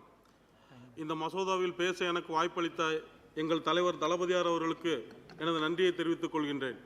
இந்த மசோதாவானது விவசாயிகளில் தங்களது விளைபொருட்களை எங்கே வேண்டுமானாலும் கொண்டு சென்று நேரடியாக விற்பனை செய்வதற்கு வழிவகை செய்துள்ளதாக கூறுகிறீர்கள். ஆனால் இதைவிட ஒரு மகத்தான திட்டம் எங்கள் தலைவர் டாக்டர் கலைஞர் அவர்களால் 20 ஆண்டுகளுக்கு முன்பே தமிழ்நாட்டில் கொண்டு வரப்பட்டுள்ளது. 1999 நவம்பர் 14ஆம் தேதி உழவர் சந்தை என்ற திட்டத்தை தலைவர் டாக்டர் கலைஞர் அவர்கள் தொடங்கி வைத்தார்கள். அவர் ஆட்சி காலத்திலேயே 179 உழவர் சந்தைகள் தமிழ்நாடு முழுவதும் அமைக்கப்பட்டு இருளில் இருந்த சிறு மற்றும் குறு விவசாயிகளின் வாழ்வில் ஒளியேற்றப்பட்டது. எங்கள் தலைவர் டாக்டர் கலைஞர் அவர்கள் 20 ஆண்டுகளுக்கு முன்பே இந்த நாட்டில் பெரும்பான்மையாக இருக்கும் சிறு மற்றும் குறு விவசாயிகளின் நலனில் அக்கறை கொண்டு இது போன்ற ஒரு மகத்தான திட்டத்தை கொடுத்துள்ளார்கள். ஆனால் இந்த மசோதா சிறு மற்றும் குறு விவசாயிகளின் நலனில் சிறிதளவும் அக்கறையோடு இயற்றப்படவில்லை. இந்த மசோதா விளைபொருட்களை எங்கு வேண்டுமானாலும் எடுத்துச் சென்று விற்பனை செய்வதற்கு வழிவகை செய்வதாக கூறுகின்றீர்கள். ஆனால் தற்பொழுதுள்ள நடைமுறை அப்படி இல்லை. நான் சார்ந்துள்ள தென்காசி தொகுதி 2 மாவட்டங்களை உள்ளடக்கியதாக உள்ளது. ஒன்று தென்காசி மாவட்டம், மற்றொன்று விருதுநகர் மாவட்டம். இந்த பகுதியில் தென்னை விவசாயம் அதிக அளவில் செய்யப்படுகின்றது. ஒரு வியாபாரி தென்காசி மாவட்டத்தில் இருக்கும் விவசாயிகளிடம் தேங்காய்களை கொள்முதல் செய்யும் பொழுது 5% கமிஷனாக பெறுகின்றார். ஆனால் அதே வியாபாரி விருதுநகர் மாவட்டத்தில் இருக்கும் விவசாயிகளிடம் தேங்காய்களை கொள்முதல் செய்யும் பொழுது 15% கமிஷனாக பெறுகிறார்கள். ஒரு பாராளுமன்ற தொகுதிக்கு உட்பட்ட பகுதிகளிலேயே இவ்வளவு பெரிய வேறுபாடு உள்ளது. இந்த குறைகளை நிவர்த்தி செய்து கொடுக்கும்படி விவசாயிகள் பல ஆண்டுகளாக போராட்டம் செய்தும் கோரிக்கைகளை வைத்தும் வருகின்றார்கள். ஆனால் இதுவரை இந்த அரசாங்கம் இந்த பிரச்சனை மீது எந்த ஒரு நடவடிக்கையும் எடுக்கவில்லை. உண்மை நிலை இப்படி இருக்க விவசாயிகள் எங்கு வேண்டுமானாலும் சென்று தங்கள் உற்பத்தி பொருட்களை விற்பனை செய்யலாம் என்பது இயலாத ஒன்று என்பதை இந்த அவையில் பதிவு செய்திட விரும்புகின்றேன். மேலும் இந்த மசோதா இணையவழி விற்பனைக்கு வழிவகை செய்வதாக கூறுகிறீர்கள். இந்த நாட்டில் உள்ள 86.2% விவசாயிகள் சிறு மற்றும் குறு விவசாயிகளாக இருப்பதால் அவர்களுக்கு இணையத்தை பயன்படுத்துகின்ற வசதியும் தெளிவும் இல்லை. அதற்குண்டான பொருளாதார சூழ்நிலையும் இல்லை என்பதை நாம் கருத்தில் கொள்ள வேண்டும். இந்த மசோதா மூலம் விவசாயிகள் விற்ற விளைபொருளுக்கு உண்டான பணம் அதே நாளிலோ அல்லது 3 நாட்களுக்குள்ளேயோ கிடைக்க வழிவகை செய்யும் என்று கூறுகிறீர்கள். ஆனால் தமிழ்நாட்டில் இயங்குகின்ற தனியார் மற்றும் கூட்டுறவு சர்க்கரை ஆலைகளில் 3 ஆண்டுகளுக்கும் ஆன நிலையில் கூட விவசாயிகளுக்கு செலுத்த வேண்டிய நிலவு தொகையினை நிர்வாகம் செலுத்தாமல் விவசாயிகளை வஞ்சித்துக் கொண்டிருக்கின்றன. ஆனால் விவசாயிகளின் நலனின் அக்கறை இல்லாத இந்த அரசு அந்த பிரச்சனையை சரி செய்து விவசாயிகளுக்கு கிடைக்க வேண்டிய உரிய தொகையை பெற்றுத்தர எந்த ஒரு நடவடிக்கையும் எடுக்கவில்லை. உண்மை நிலை இப்படி இருக்கும் பொழுது எப்படி விற்பனை செய்த ஒரே நாளில் விவசாயிகளுக்கு உண்டான பணம் கிடைப்பதற்கு இந்த மசோதா வழிவகை செய்யும் என்ற கருத்து ஏற்படுவதாக இல்லை. அடுத்ததாக, இந்த மசோதாவில் விவசாய விளைபொருட்கள் விற்பனையில் ஏதாவது பிரச்சனை ஏற்பட்டால் மாவட்ட நீதிபதியை அணுகுவதற்கு வழிவகை உள்ளதாக கூறப்பட்டுள்ளது. சிறு மற்றும் குறு விவசாயிகள் விவசாய இடுபொருட்களை வாங்குவதற்கு சிரமப்பட்டு கொண்டிருக்கிறார்கள். அவர்கள் மாவட்ட நீதிபதியிடம் சென்று முறையிடும் அளவுக்கு பொருளாதாரத்தில் உயர்ந்த நிலையில் இல்லை என்பதை இந்த மன்றத்தில் பதிவு செய்ய விரும்புகின்றேன். இந்த மசோதா இப்படியே நிறைவேற்றப்படுமேயானால் இதுவரை ஓரளவாவது விவசாயிகளுக்கு பயனுள்ளதாக கருதப்பட்ட குறைந்தபட்ச ஆதார விலை என்ற நடைமுறை இந்த மசோதா நீர்த்து போக செய்துவிடும். ஆகவே இந்த மசோதா பெரிய விவசாயிகளுக்கும் விவசாய விளைபொருட்களை கொள்முதல் செய்து விற்பனை செய்யும் வியாபாரிகளுக்கு மட்டுமே பயனுள்ளதாக இருக்குமே தவிர நாட்டில் உள்ள 80% மேற்பட்ட சிறு மற்றும் குறு விவசாயிகளுக்கு பயனுள்ளதாக இருக்காது. இந்த அரசாங்கம் 2022 ஆண்டிற்குள் விவசாயிகளின் வருமானத்தை இரட்டிப்பாக்குவதற்கு இலக்கை நிர்ணயித்துள்ளதாக கூறப்பட்டுள்ளது. விவசாயிகள் தங்களிடம் எதிர்பார்ப்பது இரட்டிப்பான வருமானத்தை அல்ல. அவர்கள் எதிர்பார்ப்பது எல்லாம் அவர்கள் விளைவிக்கின்ற பொருட்களுக்கு அவர்களை விலையை நிர்ணயம் செய்கின்ற உரிமையைத்தான். இறுதியாக இதுபோன்ற விவசாயம் சார்ந்த மசோதாக்களை இயக்குவதற்கு முன்பாக அதிகாரிகளையும் அரசியல்வாதிகளையும் அழைத்து கருத்து கேட்பதற்கு பதிலாக இந்த நாட்டில் பெரும்பான்மையாக உள்ள சிறு மற்றும் குறு விவசாயிகளிடம் கருத்துக்களை கேட்டு இப்படிப்பட்ட மசோதாக்களை உருவாக்க வேண்டும் என்று கேட்டுக்கொள்வதுடன் சிறு மற்றும் குறு விவசாயிகளுடன் இந்த மசோதா எதிராக இருப்பதுடன் பெரிய விவசாயிகளுக்கும் வியாபாரிகளுக்கும் அதிக சாதகமாக இருப்பதால் Please. Thank you, Chairman, sir, for giving me the opportunity to speak on these important bills. Sir, the earlier provisions that we had have always hindered the freedom of farmers and traders of choice-based marketing and also discouraged private investment in development of alternate markets and marketing infrastructure in the agrarian sector. Sir, this bill provides a direct link between traders and farmers, which just not only increases farmers' income but also reduces the marketing cost and shortens the supply chain, which helps to curb post-harvest losses in farmers. And the farmers will also get the freedom to sell the produce to the traders, who will be relieved by the license Raj, and so the agricultural sector can take one step ahead to making it corruption-free system. And also e-platforms are also encouraged by this system, sir. And also a dispute resolution mechanism has been set up in case of disputes between the farmers and traders. And most farmers lack access to government procurement facilities such as the APMC markets. So small rural markets can also emerge as a viable alternative for agricultural marketing if they are provided with adequate infrastructural facilities, which the bill intends to do by attracting private sector. Sir, regarding these benefits, you should see that there should be a unanimity in the support this bill gets, which is not the case right now. And there seem to be some genuine concerns. Not all the opposition can be blamed on politics. There are some genuine concerns also which the central government should take into consideration, which is what I'll stress upon right now, sir. Sir, if you look at the legislative competence of the parliament, sir, this is an issue regarding agriculture, which is a state subject, and it comes under entry 14 of the list too. And moreover, the subject concerning markets and fairs is also is in the state list, sir, which is on the entry 28 of list 2. Sir, the bill is regulating the sale and purchase of agricultural goods, and according to the Constitution of India, such a law can only be brought by the state government as interstate trade is covered by entry 26 of state list. Now, even though it concerns some of the intrastate, most of it is intrastate also. So this has to be looked upon the legal competence, legislative competence. Can this bill be made in the parliament itself or not? And also regarding the APMC Act, that is being weakened right now. And there is a lot of investment, there is a lot of infrastructure, a lot of administration already working for the betterment of this similar setup in the states also, sir. And how is this going to be integrated with the existing system once this bill comes into effect is something the central government needs to look into.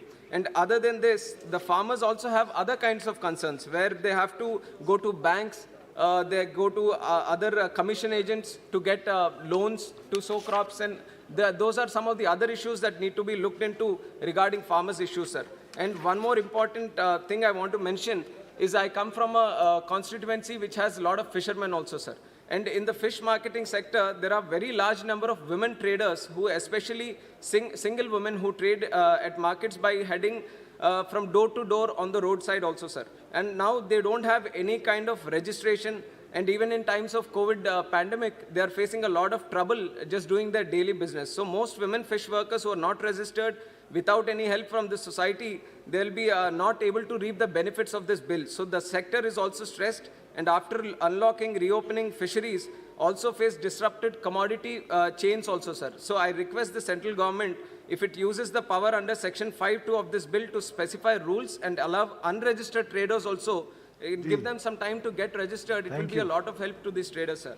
And the dispute resolution mechanism which has been set up, and it says that much of these, I'll try to cut it short, sir, much of this is delegating those powers on the executives like the magistrate and district collectors. And now the courts are not being made to involve in this. The provision will just be like a partial solution, sir. Apart from trade-related disputes, farmers will have other legal battles also. It can be land-related, and it can be any other related.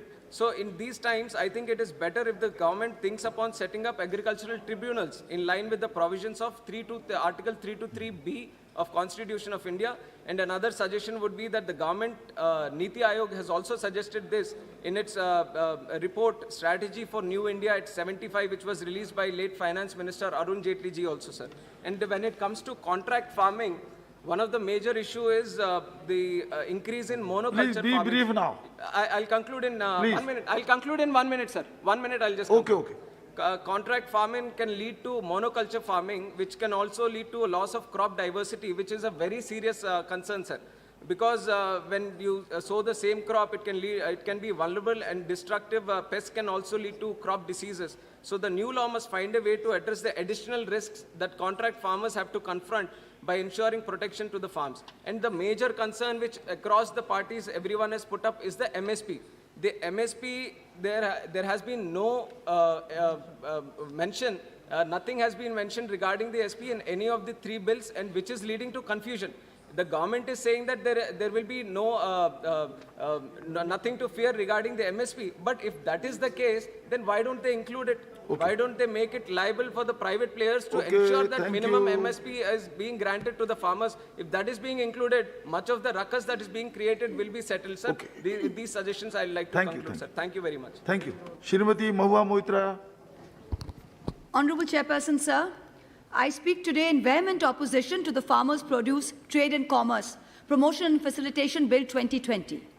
Each time I speak in this august house, my honorable colleagues in the BJP tell me in Central Hall, "आप अच्छा बोलती है, पर इतनी aggressive क्यों है? शांत होइए, शांत होइए." But I have not been elected by the 1.2 million people of Krishnanagar, a predominantly agricultural area, to be shant, while this government with its brute majority stamps out cooperative federalism from every single aspect of governance. When I saw the list of business approved for discussion during this truncated session, what stands out is that behind every single new bill, or behind every bill replacing another ordinance, is the singular sinister motive of this government to destroy federalism, to undermine the authority of the states, and to encroach illegally on every subject included in the state list. This bill is particularly dangerous because it seeks to encroach on state autonomy on a sensitive topic like agriculture, which is not only the main source of income for a majority of Indians, but also feeds this entire nation. Let me now go into the bill itself and dissect the most important parts. This bill is in direct violation of the federal structure of the Constitution, namely Article 246(3), read with Schedule 7, List 2, items 14, 18, 30, and 45. Squarely put agriculture, items relating to agricultural land, rents, revenue assessment, and collection on the state list. Once again, this government is doing what it does best, which is arrogating to itself a constitutional authority it is not vested with. Second, the bill creates two distinct areas with a single geography. Section 2M of the bill.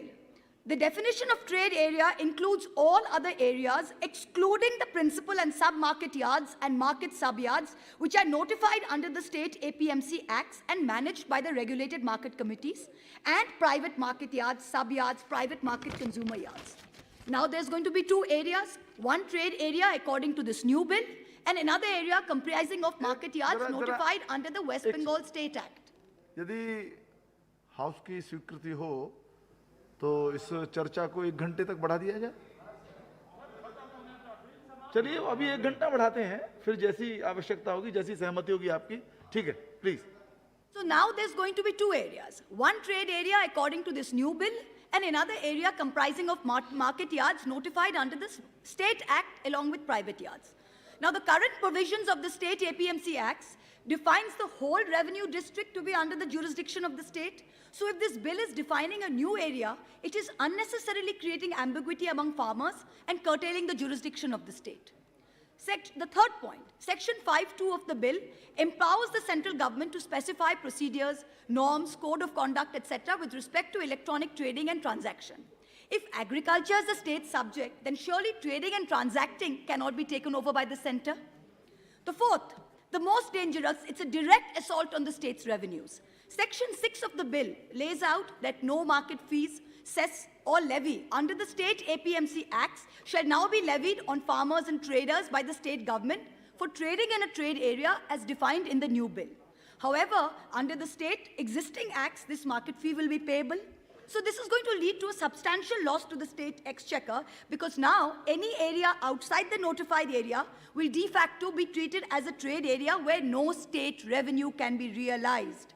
One farmer trader trading in a trade area and another being charged across the road by the state is going to create a ridiculous rural divide.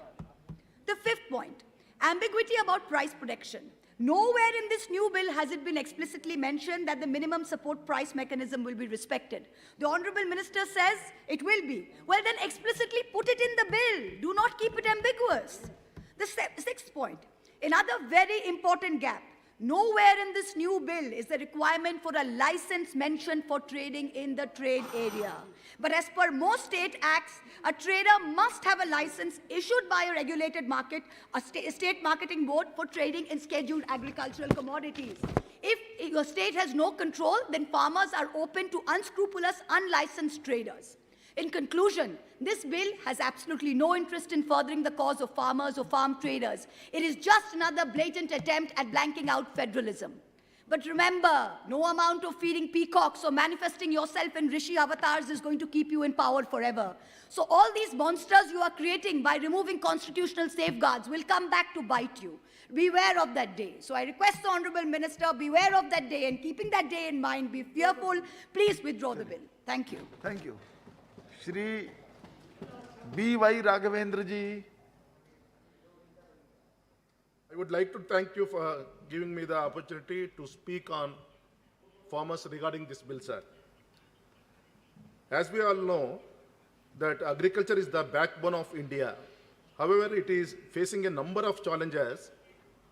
Our BJP government has taken a number of initiatives to bring reforms in agriculture sector and strengthen the hands of farmers, sir. Main aim of Honorable Prime Minister Shri Narendra Modi ji is to doubling the farmers' income and allow them to live with dignity and self-respect, sir. Sir, as we know, under the existing laws, there is a number of restrictions in the agriculture marketing system. It is difficult for free flow of agriculture produce from one state to another state, sir. Farmers cannot sell agriculture produce outside the restricted area.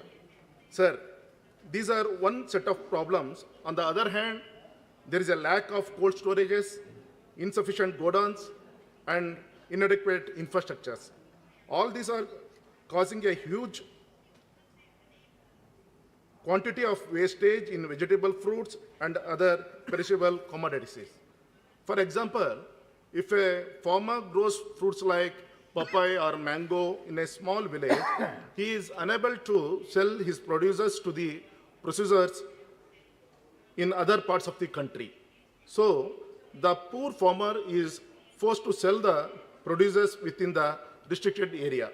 Sir, considering these practical difficulties, our government has brought this ordinance and now it is before us in the form of Farmers Produce Trade and Commerce Bill 2020.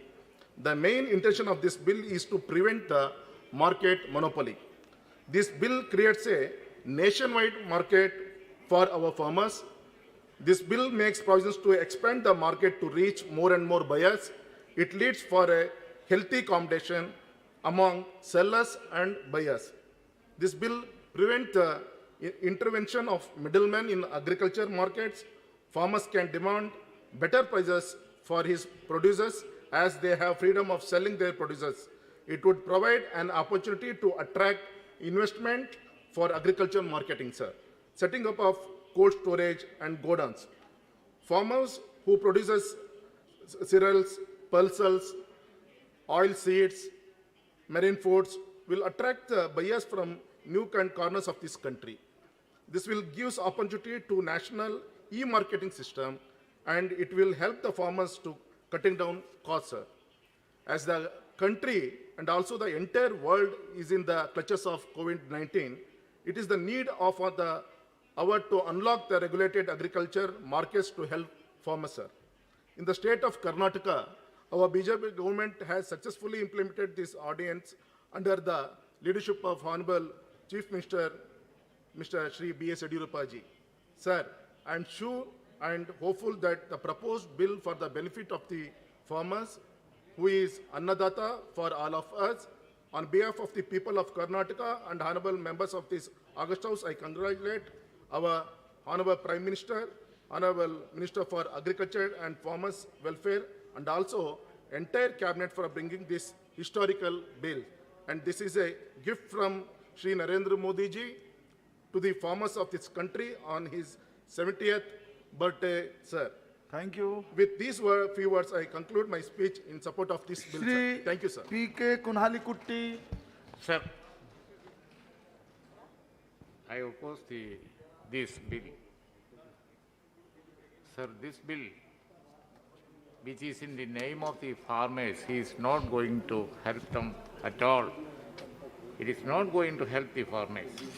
The recent financial package we saw, that was in the name of the poor people, the ordinary people, the workers, and the unemployed and all that.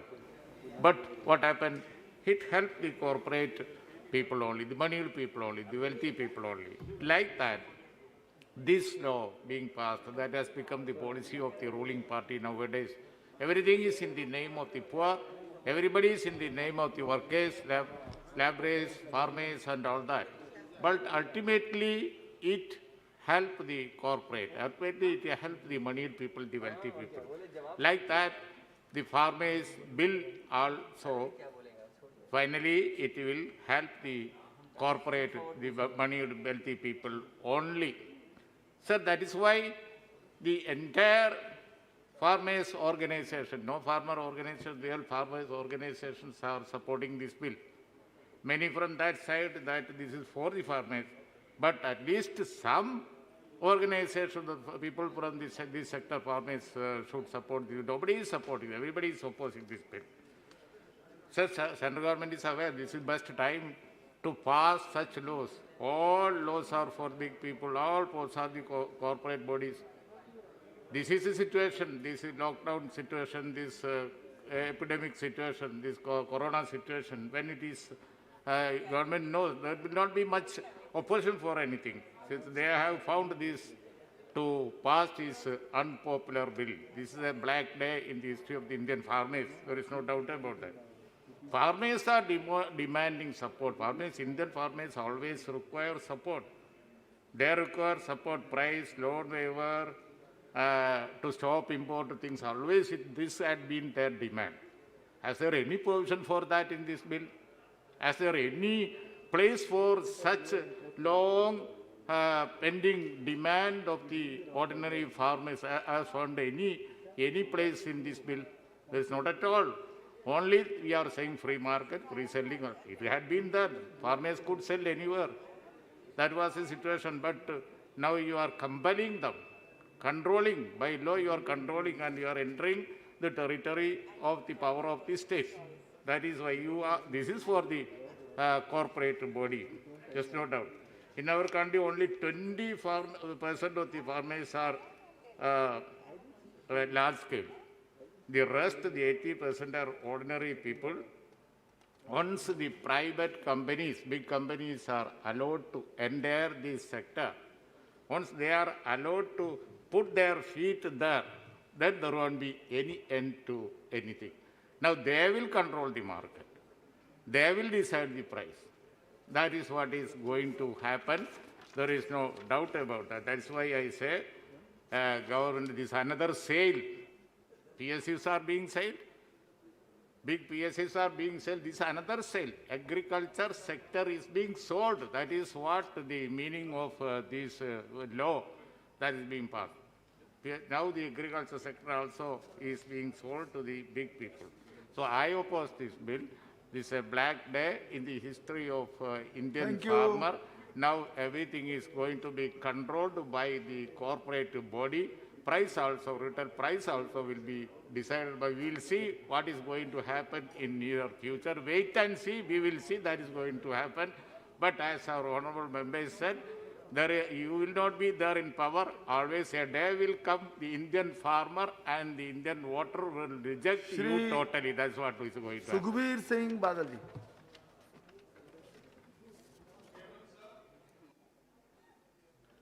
Chairman, sir, Shromani Akali Dal strongly opposes this bill.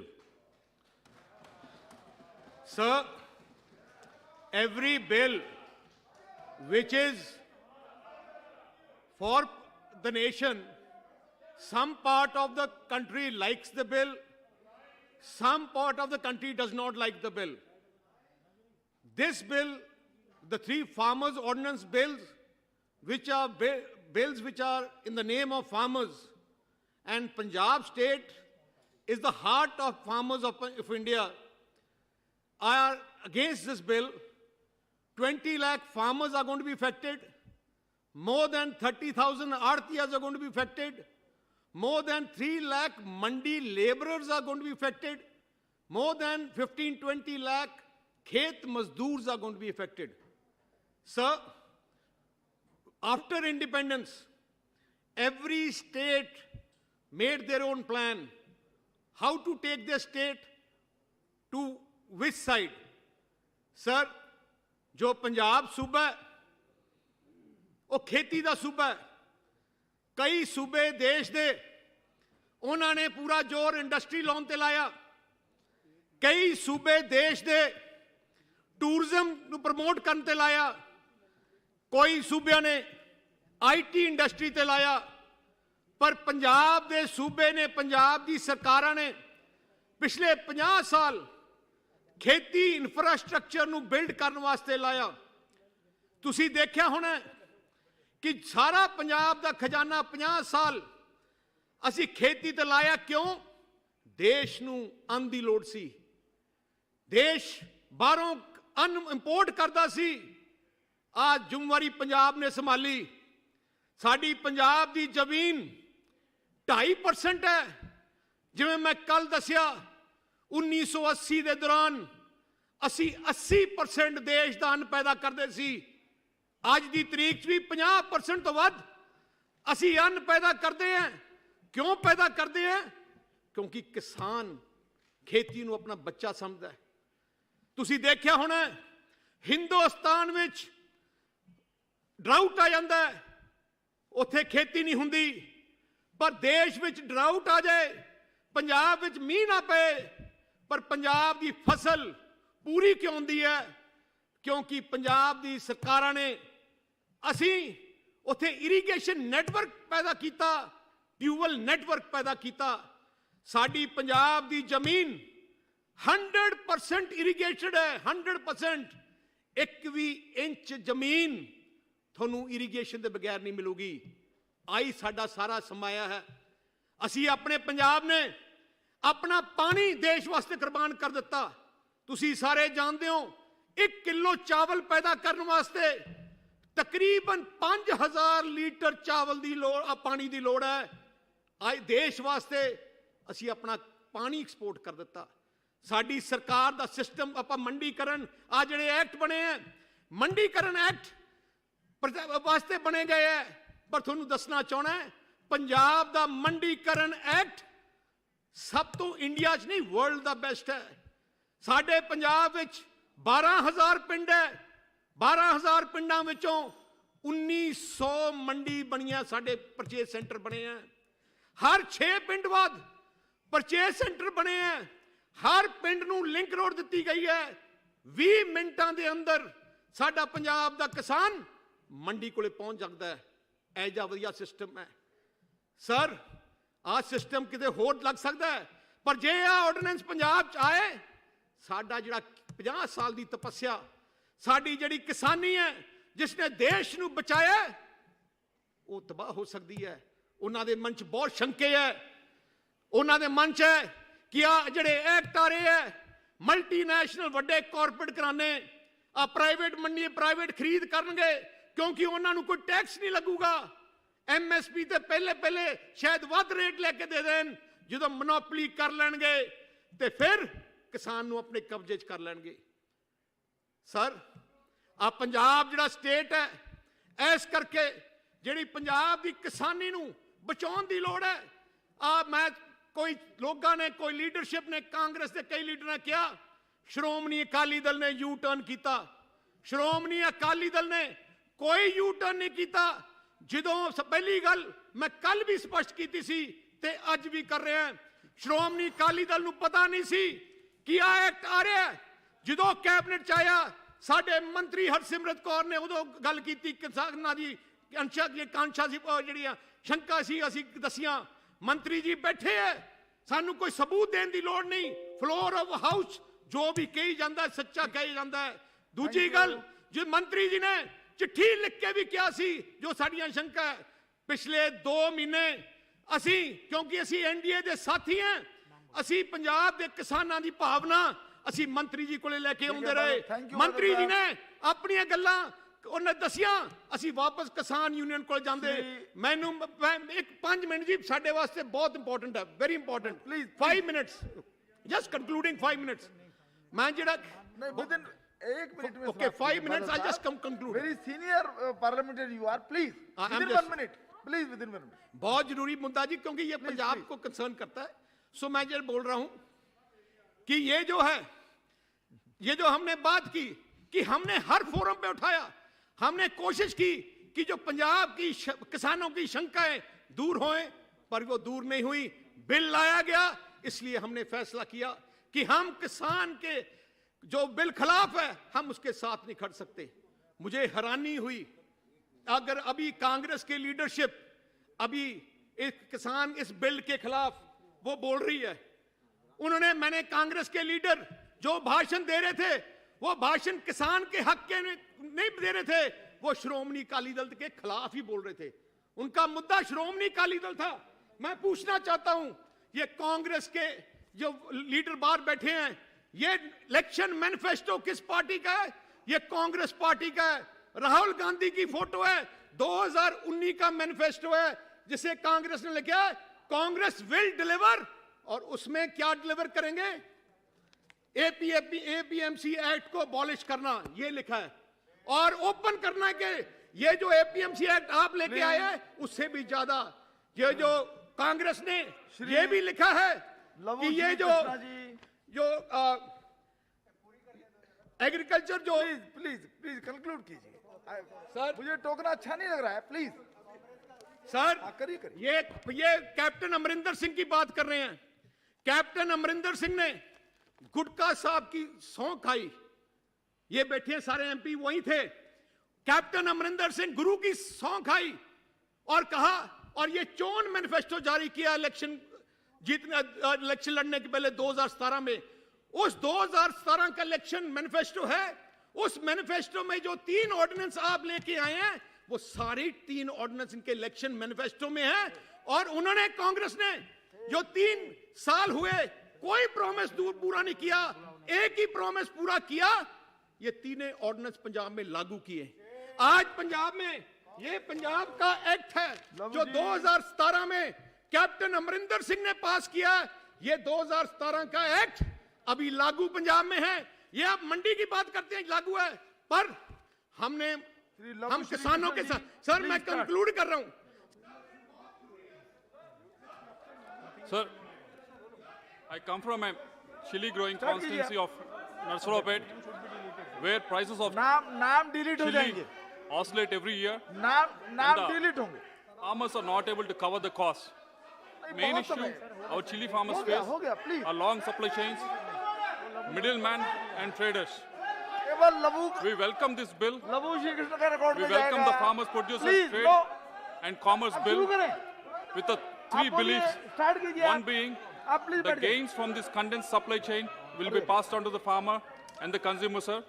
Market forces will take effect and help in better transmission of market prices to the farmer, as was recommended by the as was recommended by the Dalwai Committee report, sir. Third being increased investment in marketing infrastructure, creation of electronic platforms, and increased exports will benefit the farmer, sir. But government should need to ensure that the monopolistic tendencies are avoided in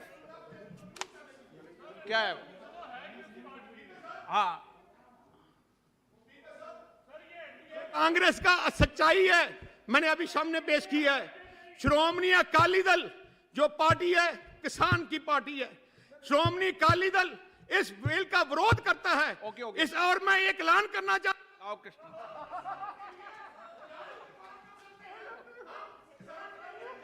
बोलिए, आपको बोलना है sir. बोलते रहे आप sir. आपका record में नहीं जा रहा। Sir, the Farmers Producers Trade and Commerce Bill, we support it, sir. But we want to make sure that the government needs to ensure that the monopolistic... ये विषय आपका नहीं है। No, yes, no, please, no debate. लाओ कृष्णा, कोई record में नहीं आ रहा, कोई रिकॉर्ड में नहीं जा रहा। बैठ जाइए, बैठा। क्या विषय है? कौन रहना है, कौन रहना? आप तय करोगे क्या? नहीं बैठे, नहीं, कौन आप तय करोगे? कौन बैठे? Please seated, be seated, please be seated. No, please be seated. Now Shri Krishna, no, please be seated. No, Premchand ji चले। YSR Congress Party, we support the Farmers Produce Trade and Commerce Bill, sir. But we want that the government needs to ensure that the monopolistic tendencies are avoided in the farming marketing, sir. And the second point being, the government needs to also ensure that the states are compensated for the loss in APMC markets, sir. Andhra Pradesh has been suffering for long because of revenue deficit and GST non-payment, sir. We need these funds to develop market acts and the allied infrastructure. And coming to the Farmers Agreement on Price Assurance and Farm Services Ordinance, sir.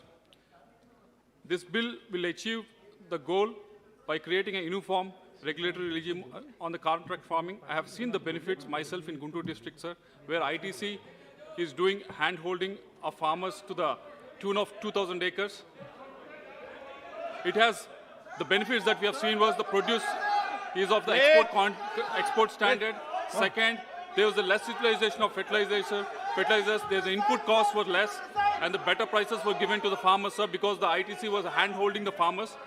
This is the benefit we have seen with the farmers in Guntur district. In ITC's case, farmers have benefited, but the government must ensure during the implementation of this bill that the balance does not tilt away from the farmers, sir. The government should consider the following points for the successful implementation. First, the bill provides for the price to be specified in the contract but does not guarantee MSP. The government needs to ensure that the farmers get adequate price and income for the investments, sir, as per the Swaminathan Committee recommendation. Second, there should be a balance in food production between local needs and market needs. Just 1 minute, sir. There's a case of shrimp farming in Andhra Pradesh where farmers started farming shrimps for the export even though local demand is very limited, sir. Third, dispute resolution in this case will be done by divisional magistrate. The government needs to undertake capacity building of this bureaucrates so that the farmer interest is balanced with the corporate interest. With this, we welcome this bill and hope the government will take. Please conclude, please. Will take note of these suggestions for the successful implementation. Thank you, sir. सदस्यगण, अपन सदन बहुत विपरीत परिस्थितियों में चला रहे हैं। इस परिस्थितियों को देखते हुए मैं सभी माननीय सदस्यों से आग्रह करूंगा कि वो अपनी बात को संक्षिप्त में, शॉर्ट में कहें। मेरा आप लोगों से आग्रह 7:30 हो गई है और 7 बजे का अपना समय रहता है। मैं सभी माननीय सदस्यों को हमेशा बोलने का मौका देता हूं। नहीं अवसर देता हूं, लेकिन कभी विपरीत परिस्थितियां रहती है, उसके कारण आपको आग्रह कर रहा हूं और कोई कारण नहीं है। आज विपरीत परिस्थिति इसलिए आग्रह कर रहा हूं, इसलिए मैं सभी माननीय सदस्यों से आग्रह करूंगा, honourable member please conclude 1 minute, 2 minute, each member conclude in 2 minute, okay.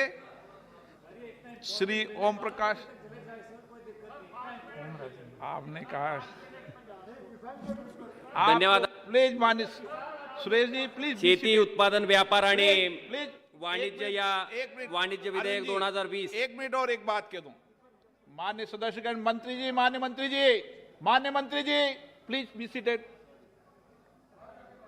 मैं सभी मान्य सदस्यों से पुनः आग्रह करना चाहता हूं, मेरा आपसे हाथ जोड़कर निवेदन है कि कोई व्यक्ति खड़े होकर नहीं बोले। कितनी गंभीर संकट में आ जाएंगे अपन, उस परिस्थिति को समझना चाहिए। इतना हमने इंतजाम किया है, सब व्यवस्थाएं की है, और फिर मेंबर 5 दिन तो ठीक से रहे, फिर खड़े होकर बोलने लगे। आप इस पे सहमत है? नहीं सहमत? सदन सहमत है ना इस बात पर? धन्यवाद अध्यक्ष महोदय। आपण मला शेती उत्पादन व्यापार आणि वाणिज्य विधेयक 2020 च्या चर्चेमध्ये सहभाग घेण्यासाठी वेळ दिला। सन्माननीय अध्यक्ष महोदय, आपल्या सगळ्यांना माहीत असेल की या सरकारने 2022 पर्यंत शेतकऱ्याचं उत्पन्न दुप्पट करायची घोषणा केली। अध्यक्ष महोदय, शेतकऱ्याचं उत्पन्न दुप्पट जर करायचं असेल तर नुसतं घोषणा करून ते त्या ठिकाणी होणार नाही।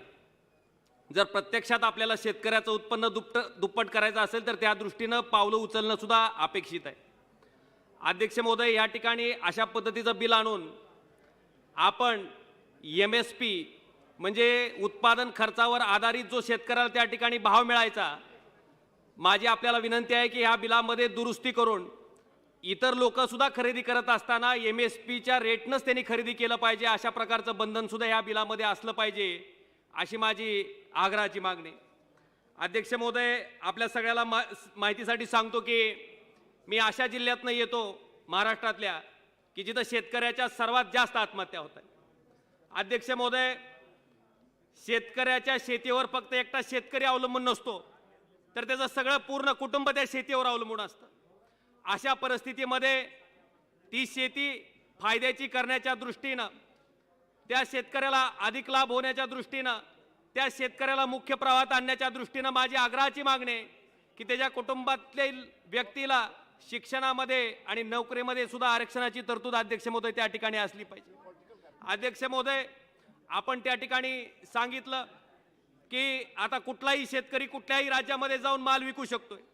अध्यक्ष महोदय, आपल्या देशाची परिस्थिती जर आपण बघितली तर प्रत्येक शेतकऱ्यात 2 किंवा 2.5 एकर जे लहान भूभाग धारक आहेत, ह्या शेतकऱ्याचा विचार केला तर तो शेतकरी दुसऱ्या राज्यामध्ये माल जर घेऊन जायचा म्हणला तर पेट्रोल आणि डिझेलच्या किमतीचा जर विचार केला तर तो शेतकरी दुसऱ्या राज्यात त्याचा माल नेऊन विकू शकतो का, जिथं जास्त भाव आहे तिथं? म्हणून माझी आपल्याला विनंती आहे की या ठिकाणी लहान शेतकऱ्यासाठी एका राज्यातनं दुसऱ्या राज्यात जर त्या ठिकाणी माल न्यायचा असेल तर त्याच्या वाहतुकीसाठी सुद्धा अनुदान द्यायची तरतूद अध्यक्ष महोदय ह्या बिलामध्ये करणं अपेक्षित आहे। अध्यक्ष महोदय, त्याचबरोबर या ठिकाणी एक मिनिटात संपवतो अध्यक्ष महोदय। सगळ्यात कळीचा मुद्दा आहे अध्यक्ष महोदय, आपण पूर्ण देश त्या शेतकऱ्याला, देशातील व्यापारी त्या शेतकऱ्याला बाजारपेठेसाठी खुली करतोय, चांगली गोष्ट आहे, आनंदाची गोष्ट आहे। पण अध्यक्ष महोदय, त्या व्यापाऱ्याचं रजिस्ट्रेशन त्या ठिकाणी असलं पाहिजे। आजच्या घडीला अशी परिस्थिती आहे की बऱ्याच ठिकाणी शेतकऱ्याच्या बांधावर व्यापारी येतात, शेतकऱ्याचा शेतीमाल त्या ठिकाणी खरेदी केला जातो आणि प्रत्यक्षात पेमेंट द्यायची ज्यावेळेस वेळ येते त्यावेळेस मात्र तो व्यापारी त्या ठिकाणी सापडत नाही। त्याच्यामुळं त्या शेतकऱ्याचा घेतलेला माल आणि त्याचे पैसे द्यायचं जे नियोजन आपण या ठिकाणी 3 दिवसाच्या आतमध्ये केलंय, हे सुद्धा सरकारचं मला वाटतं सकारात्मक पाऊल आहे। त्याच्याबद्दल सुद्धा मी सरकारचं या ठिकाणी आभार व्यक्त करतो। अध्यक्ष महोदय, त्याचबरोबर शेतकऱ्यासाठी सगळ्यात महत्त्वाचं आपल्याला मला सांगावं असं वाटतंय की याच्यामध्ये शेतकऱ्याच्या काही मालाला नियंत्रण आणायचं ठरवलं। आपण बघितलं अध्यक्ष महोदय, कांदा खाणाऱ्या कुठल्या माणसानं आजपर्यंत आत्महत्या केली नाही अध्यक्ष महोदय। पण कांदा पिकवणारा शेतकरी मात्र त्या ठिकाणी आत्महत्या करतोय. मला वाटतंय आता कुठंतरी शेतकऱ्याला 2 पैसे मिळायला त्या ठिकाणी चालू झालं होतं. त्या ठिकाणी चांगला भाव कांद्याला आला होता. अशा परिस्थितीत अचानक सरकारनं त्या ठिकाणी निर्यात बंदी केली. अध्यक्ष महोदय, माझी विनंती आहे की त्या वाढलेल्या भावाचा फायदा घेण्याचा अधिकार हा शेतकऱ्याला आहे. स्वतःच्या रक्ताचं पाणी करून त्या ठिकाणी ती शेती त्याने पिकवलेली असते. म्हणून अशा परिस्थितीमध्ये शेतकऱ्याच्या भावाला जास्तीत जास्त माल कसा देता येईल याच्या दृष्टीने सुद्धा सरकारनं या ठिकाणी विचार केला पाहिजे. अध्यक्ष महोदय, आज कामत साहब किधर हैं? एक लास्ट याच्यामध्ये त्या ठिकाणी शेतकऱ्याचं नैसर्गिक आपत्ती. मैं जनता दल यू की ओर से इस विधेयक का समर्थन करता हूं. हो गया. कंक्लूडिंग वाक्य बोलिए बस, एक वाक्य में. शेतकऱ्याच्या मालाचं जर त्या ठिकाणी नैसर्गिक आपत्तीमुळे नुकसान झालं तर त्या शेतकऱ्याला त्याच्यामध्ये कुणा मदत मिळायचं प्रोव्हिजन सुद्धा त्या ठिकाणी असलं पाहिजे, एवढंच मला सांगायचं होतं. धन्यवाद अध्यक्ष. ना प्लीज स्टार्ट. कामत जी. अध्यक्ष महोदय, कृषक सशक्तिकरण और संरक्षण, कीमत आश्वासन और कृषि सेवा पर करार विधेयक 2020 पर बोलने का मौका देने के लिए मैं आभार प्रकट करता हूं. मैं जनता दल यू की ओर से इस विधेयक का समर्थन करता हूं. भारत कृषि प्रधान देश है. 70% लोग कृषि पर निर्भर करते हैं.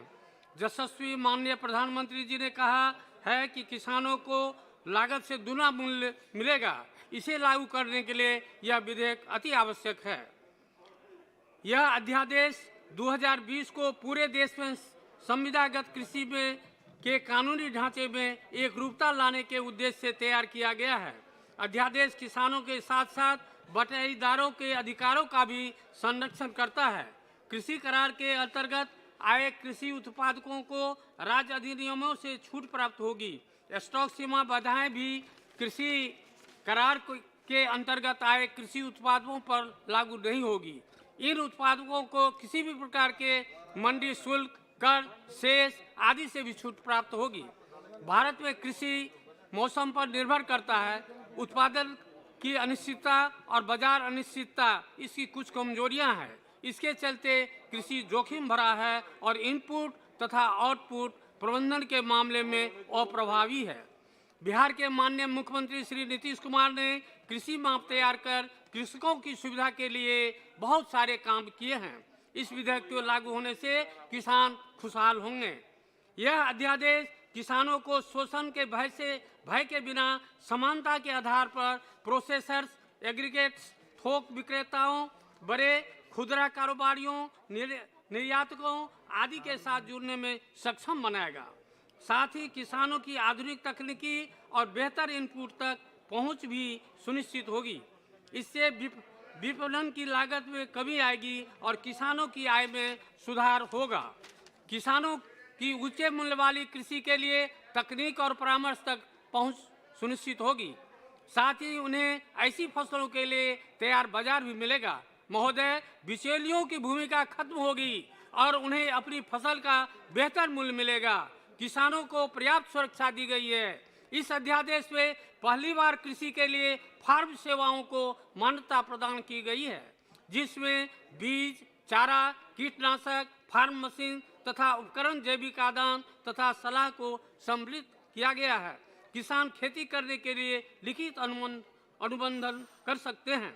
इस अध्यादेश से खेतों को आधुनिक तरीके से करने में कृषि संस्थाओं, कंपनियों, निर्यातकों, प्रसंस्करण करता तथा व्यापार करने वाले को किसानों के साथ मिल काम करने का अवसर मिल सकता है. इन्हीं शब्दों के साथ इस अध्यादेश का समर्थन करते हुए अपनी बातों को समाप्त करता हूं. Shri Dushyant Singh ji.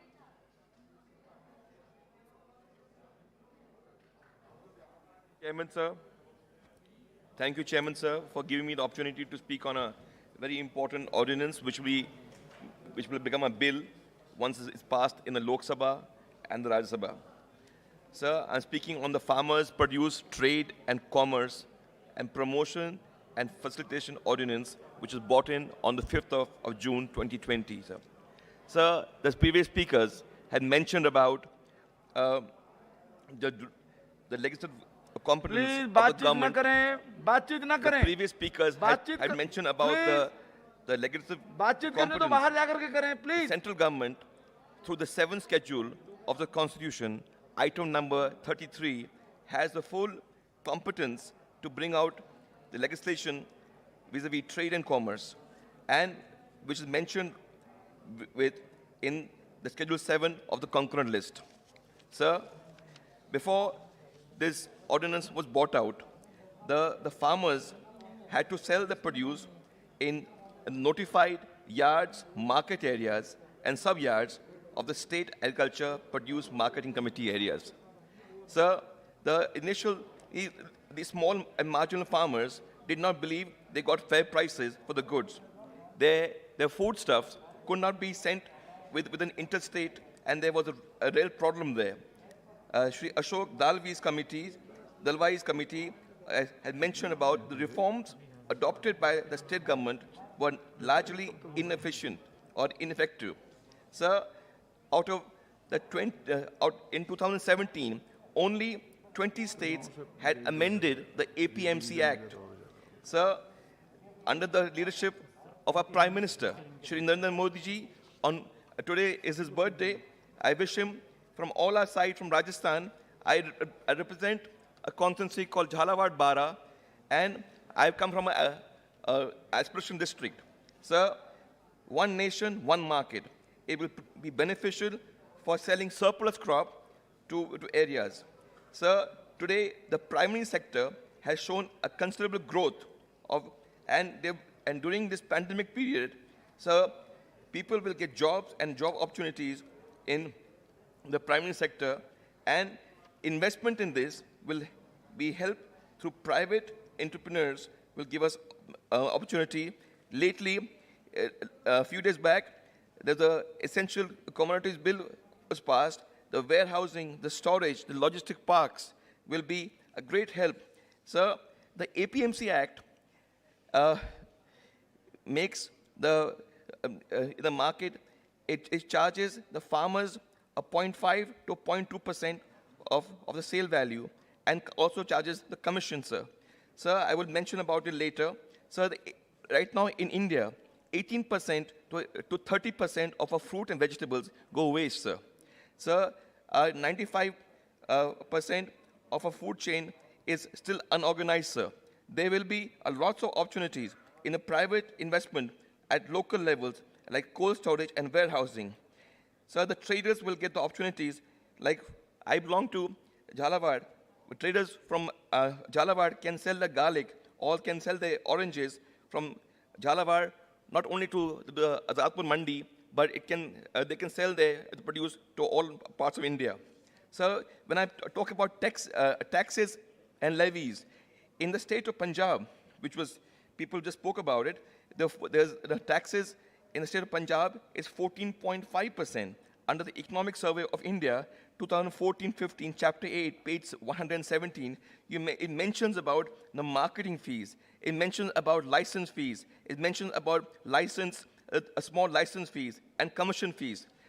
So the Standing Committee for Agriculture 1819 on the 62nd report had mentioned that the APMC Act, sir, the APMC Act had become area had become hotbed of politics and corruption, and therefore needed changes. Sir, the Honorable Prime Minister has and the Honorable Minister has made some changes, sir. The farmers, according to the definition of farmers, is the people who produce wheat, rice, other coarse grain, pulses, edible oils, seeds, vegetable, fruits, nuts, spices, sugarcane, poultry, animal husbandry, and cattle fodder and cotton. Sir, the salient objects of the ordinances gives the farmer the freedom of choice of trade and commerce. It brings the trader in the formal economy. It also helps the FPOs. The Minister for State and the Minister for Agriculture has encouraged FPOs, and the primary agriculture societies have been also given the opportunity to trade the product on electronic trading platforms. So there will be no market cess fees, and there will be a dispute resolution mechanism. With this, the opportunities of crop diversification will take place and give opportunities for farmers to grow the crops, to sell the material to all parts of India. Sir, I would also say, sir, the Honourable Minister for MSME has always wanted to encourage farmers and to provide an e-commerce platform, to provide the MSME, like where the infrastructure development will take place, and club it with the farmers, which will help grow our rural India and make it all the investment, like venture capitalist funds, and the funds can come out there. So the industries will get opportunities to make investments in agriculture, and the produce of agriculture will also get, which is our ingredients for many industries, will get opportunities to grow.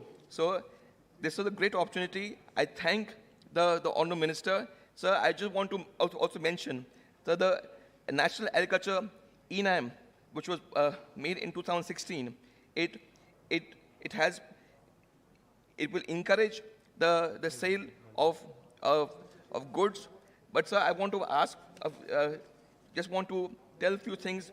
Sir, the government of India under Shri Prime Minister Modi has opportunity of sorry, 1 minute, sir. 1-2 minutes, sir. Has the opportunity for the procurement of wheat has been tremendous, sir. In the state of Rajasthan, which it has grown from year to year. Sir, I belong to Jhalawad and Bara. मेरे जो किसान हैं, जो उनका उत्पादन हमारे क्षेत्र से, दूर के क्षेत्र से हो सकता है, और हमारे क्षेत्र का विकास, छोटे जो किसान हैं, जब 86% लोग इस छोटे किसान हैं, उनको एक लाभ मिलेगा, हमारे सभी ट्रेडर्स को लाभ मिलेगा, और पूरे देश में एक खुशहाली का मौसम है। आदरणीय प्रधानमंत्री जी को और मैं माननीय मंत्री जी को मैं धन्यवाद देता हूँ। ये बड़ा अच्छा ऑर्डिनेंस लेके आए हैं जो बिल बनने जा रहा है। आप सबको धन्यवाद। एफपीओ के मॉडल से हमारे जो सोसाइटीज़ के मॉडल से क्षेत्र में विकास होगा, और ये नई ऊर्जा लेके पूरे देश में आएगी। आदरणीय प्रधानमंत्री जी ने एक मिनिमम सपोर्ट प्राइस की भी बात रखी थी, तो अगर अब अपन देखते हैं 2020-21 में हमारे जो पैडी की कल्टीवेशन है इट्स गॉन अप बाय 50%। हमारा जो ज्वार, हमारा जो बाजरा की कल्टीवेशन है उसकी प्राइसिंग 83%।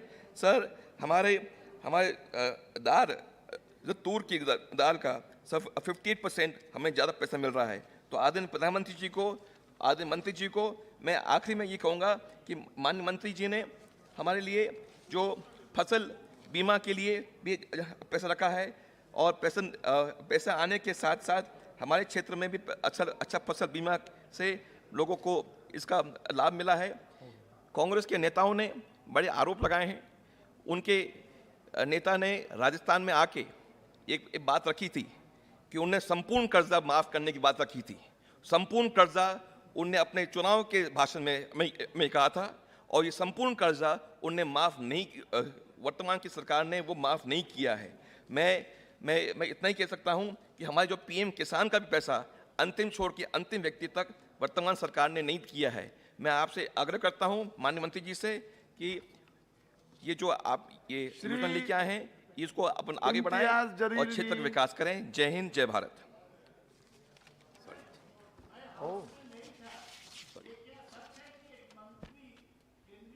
ये यहाँ की क्वेरी नहीं है, प्लीज बैठ जाइए आप। ये सवाल यहाँ के लिए नहीं है, प्लीज। कुछ भी रिकॉर्ड में नहीं जाएगा, कोई भी रिकॉर्ड में नहीं जाएगा, कुछ भी नहीं जाएगा वो तो। अध्यक्ष महोदय, मैं आपके जरिए मंत्री जी को कुछ आंकड़े सुनाना चाहता हूं, इस सदन को कुछ आंकड़े बताना चाहता हूं।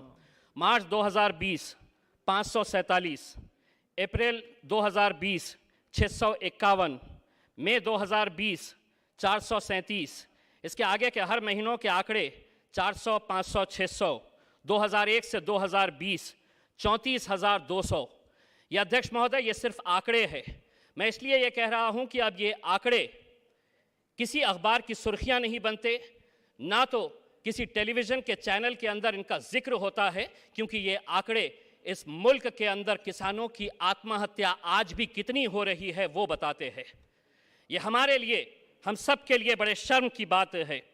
अध्यक्ष महोदय, अगर किसान आत्महत्या करता है तो यकीनन उसकी सुर्खी नहीं बनती है, लेकिन आज इतने सालों के बाद भी अगर हम ऐसे बिल लेकर आ रहे हैं तो न जाने 70 सालों के अंदर कितनी मर्तबा हमने ऐसा सुना है कि ये बिल के बाद किसानों की ज़िंदगी बेहतर हो जाएगी, लेकिन उसके बाद किसानों की हालत बद से बदतर होती जाती है। और यही बात का नमूना है कि आज भी इस मुल्क के अंदर ये जितने आंकड़े हैं, मैं जिस महाराष्ट्र के मराठवाड़ा क्षेत्र से आता हूं वहां के ये आंकड़े मैं बता रहा हूं, मुल्क के आंकड़े नहीं है, मुल्क के आंकड़े तो बहुत ज्यादा है। अध्यक्ष महोदय, मेरे महाराष्ट्र के अंदर आज किसान आंदोलन कर रहा है, ये प्याज का किसान है। मंत्री जी, वो कहता है कि ये प्याज मेरी है, मैंने पैदावार किया है इसे, आपने एक्सपोर्ट के ऊपर पाबंदी लगा दी है। क्या वजह है? महज किसान अगर 2 रुपये ज्यादा कमा रहा है एक्सपोर्ट के जरिए, उसे अगर 10 रुपये अपनी पैदावार के ऊपर ज्यादा मिल रहे हैं, तो क्यों सरकार ने इसके एक्सपोर्ट के ऊपर पाबंदी लगा दी है? और अगर आप उनके खिलाफ कानून लेकर आते हैं तो मैं सरकार से एक सवाल पूछना चाहता हूं कि आपके खिलाफ कौन कानून लेकर आएगा? जब कोरोना वायरस के दौरान इंटरनेशनल मार्केट के अंदर क्रूड ऑयल की कीमत $2, $3 प्रति बैरल हो गई थी, तो आपने पेट्रोल और डीजल के दाम नीचे नहीं किए थे, बल्कि धीरे धीरे बढ़ा दिए थे। अध्यक्ष महोदय, आज से 10 साल पहले मैं राजनीति में आने से पहले पत्रकार था। आपको याद होगा कि आज से 8-10 साल पहले प्याज की कीमत 50 रुपये से 60 रुपये तक की हो गई थी। हम उस वक्त जब किसानों के पास गए थे ये जानने के लिए कि किसानों को इसका कितना फायदा हुआ होगा, तो मंत्री जी, उस वक्त किसान की जो पैदावार थी प्याज की, उसकी कीमत उसे दी गई थी 12 रुपये से 15 रुपये, लेकिन मार्केट का रेट उस वक्त चलता था 55 रुपये से 65 रुपये तक प्याज की कीमत चली गई थी। यानी कि मेहनत किसान कर रहा था और उसका मुआवजा और मजा कोई और लूट रहा था। अगर ये कानून के जरिए, अध्यक्ष महोदय 1 मिनट से कम, अध्यक्ष महोदय, अगर ये कानून के जरिए आत्महत्या रुक सकती है तो यकीनन पूरा सदन इसका समर्थन करेगा। अगर इस कानून के जरिए अगर किसानों की जिंदगी बेहतर हो सकती है तो पूरा सदन इसका समर्थन करेगा। लेकिन हम जानते हैं कि यह कानून महज अपनी पीठ थपथपाने के लिए सरकार लेकर आ रही है, इसीलिए सरकार को एक और झूठ बोलने के लिए मैं बहुत बहुत मुबारकबाद पेश करता हूं। Shrimati S Jyothimani, 3 minutes only. Please, 3 minutes.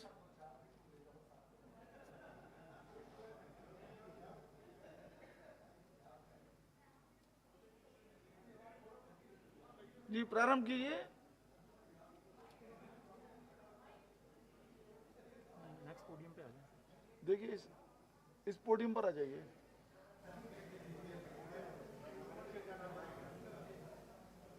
वही एक्टिव है क्या? हाँ वो okay, when she will start then I will count. Okay,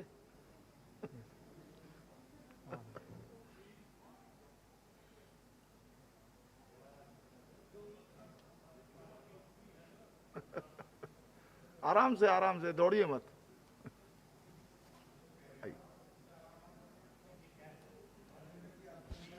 please now start. Thank you, Chairman, sir, for giving me an opportunity to speak on the Farmers' Agreement on Price Assurance and Farm Service Bill 2020. I rise to oppose this bill. Sir, at the outset, I would like to remind the government, through you, sir, of their poll promise of doubling the farmers' income by 2022.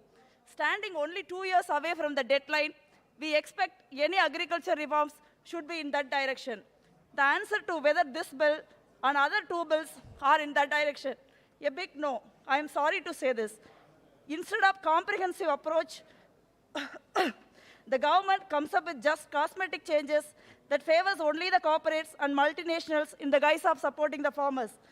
At first glance, the bill looks like promised Achedin, which disappeared from 2014. There is a registration authority, guaranteed price, quality produce, dispute settlement mechanism, etc. However, the devil is in the details. For example, what if the agreed amount is not paid before the delivery of the produce? How many farmers are educated enough to read and fully understand the terms and conditions in the agreement? What if the company rejects the produce in the name of quality, standard, and certification in the agreement? Why are you making the lives of farmers so complicated? How is this bill going to deal with these grave concerns of farmers? What is the protection mechanism? So the bill says there is a dispute settlement mechanism. He or she can go to conciliation board. If nothing happens for 30 days, farmers can approach subdivisional magistrate. If it doesn't work, then there is a district collector. Sir, in this process, simple poor farmers will be pitted in a long legal battle against corporate giants. What is the guarantee that justice will be granted after all this mental drama? Farmers' livelihood and hope will be destroyed in the process. A recent scenario that will explain this will. A year ago, PepsiCo had sued some Gujarat farmers for 1 crore for illegally growing and selling a potato variety registered by PepsiCo. The farmers were not aware that PepsiCo registered a particular variety of potato. This is the situation. So between farmers and corporates, there is no level playing field. There is an obvious asymmetry here. I request the Honorable Minister, through you, sir, to look into this grave concerns of farmers who are protesting against this draconian bill in the state of Punjab, Haryana, and many other states. Please hear them out. So further, the centre hasn't bothered to consult the state. Despite agriculture is a state subject, is this a cooperative federalism for which Honorable we advocate? There is no levying of cess, yes, but Punjab, for example, is estimated to lose 3,600 crores per year in a situation where the centre is struggling to pay GST dues to states. How the government is going to compensate the state for their revenue loss? So, Congress-led UPA government brought the historic Land Acquisition Bill 2013. It was done after an extensive consultation with all stakeholders, farmers, agriculture laborers, state government, industries, etc. It has, sir, 2 minutes. It has a robust mechanism to protect farmers. Is there any such strong protection mechanism to protect farmers in this bill? Do you consult the stakeholders before bringing this bill to Parliament? Did you respect the parliamentary procedure? You simply promulgated an ordinance, and now you are bulldozing this draconian bill with your tyranny of numbers. This is undemocratic and undermining the farmers and the rights. There is also an apprehension that this bill will end up dismantling the MSP regime. So, government should understand that deregulation alone will not be sufficient to attract more buyers and double the farmers' income. The government needs to invest heavily on infrastructure, electricity, cold storage, timely credit, crop and agriculture market, etc. But this government is silent on such important measures. I want to know from the government, through you, sir, what is their commitment to agriculture? Or has the government intend to left the farmers and agriculture sector at the mercy of corporate and multinational? Speaker, sir, the farmers are facing immense challenges. There are debt return, which leads to farmer suicide. Sir, 1 minute. They are struggling to meet with the production cost, crop loss, lack of infrastructure. Adding to their, sir, I am concluding within half a minute. Adding to their woes, you are pressurizing state governments to do away with the free electricity, which is a lifeline for farmers. The name of PM Kisan, thousands of crores scam is going on across the country. Tamil Nadu alone, it has crossed 1,000 crores. Now you are bringing this draconian bill to blow a death nail on farmers. So this bill only further, I am concluding, sir, further disempower the farmers and strengthen the corporate. So I request the Honorable Minister to focus on strong and comprehensive measures and withdraw. जी, माननीय अध्यक्ष महोदय, जैसा कि सरकार में राम शिरोमणि जी बोलिए। जी बोल रहा हूँ सर। जी अध्यक्ष महोदय, जैसा कि सरकार में किसानों के हित के संबंध का होना बताकर कृषक उपज, व्यापार और वाणिज्य संवर्धन और सरलीकरण विधेयक 2020 और कृषक सशक्तिकरण और आश्वासन कीमत आश्वासन और कृषि सेवा पर करार विधेयक 2020 लाई है। मुझे यह कहने में कोई संकोच नहीं है कि ये दोनों विधेयक किसानों के सशक्तिकरण की दिशा में कम कार्य बल्कि उद्योगपतियों के हित में ज़्यादा कार्य करेंगे। जैसा कि सरकार का कहना है कि किसान अपने उत्पाद को राष्ट्र के किसी भी मंडी पर सीधे बेच सकता है, लेकिन सरकार ने यह बताना जायज़ नहीं समझा है कि उन मंडियों का मंडी कर अलग अलग राज्यों में अलग अलग होना यदि सरकार की मंशा मायने में किसानों के हित में सर्वोपरि है तो इसका ध्यान रखती है, तो यह भी सरकार अनिवार्य रूप से किसानों के उत्पाद पर मंडियों में लगने वाले मंडी कर को समरूप किया जाए। दूसरे अध्यादेश में सरकार का कहना है कि किसान और व्यवसायिक के बीच विवाद उत्पन्न होने पर अब जिले के एसडीएम व जिलाधिकारी ही सक्षम अधिकारी होंगे जो विवादों को सुलझा सकेंगे और उक्त विवाद न्यायालय में नहीं जाएगा।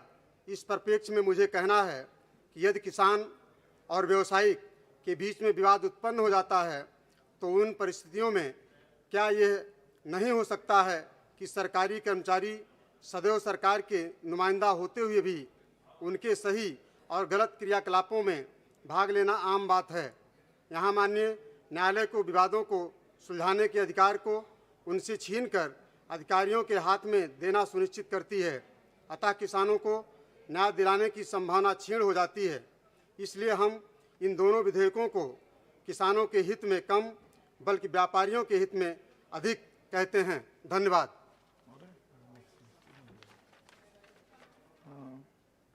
श्री बीबी पाटिल। देखिए, मेरा माननीय सांसदों से, माननीय सदस्यों से अनुरोध है कि समय का पालन करें। 2 मिनट या 3 मिनट में अपनी बात मैक्सिमम 3 मिनट में पूरी कर दें। पाटिल साहब बोलिए। Yes, sir. Thank you for giving me an opportunity to speak on the Farmers Empowerment Protection Agreement on Price Assurance and Farm Service Bill 2020. Sir, I along with my party strongly oppose ordinance. The eyes giving legal sanction to contract farming will help corporate enter the agriculture sector and may increase productivity. But my question on the honorable minister is that आपका mic नहीं चल रहा है क्या? would it help the उस side से बंद है। चालू है सर, चालू है। चलिए। But my question to the honorable minister is that would it help the farmers? The ordinance has little to offer to the millionaire of the farmers who are currently engaged in the contract farming through informal agreement of the theka or batai. Some form of registration of these tenant farmers without threatening landowners would have been a huge land reform waiting to happen. Instead, the ordinance would lead to disruption in this ongoing practice of contract farming. The absence landlord would now prefer to deal with written contracts of a company over the hassle of dealing with local tenants.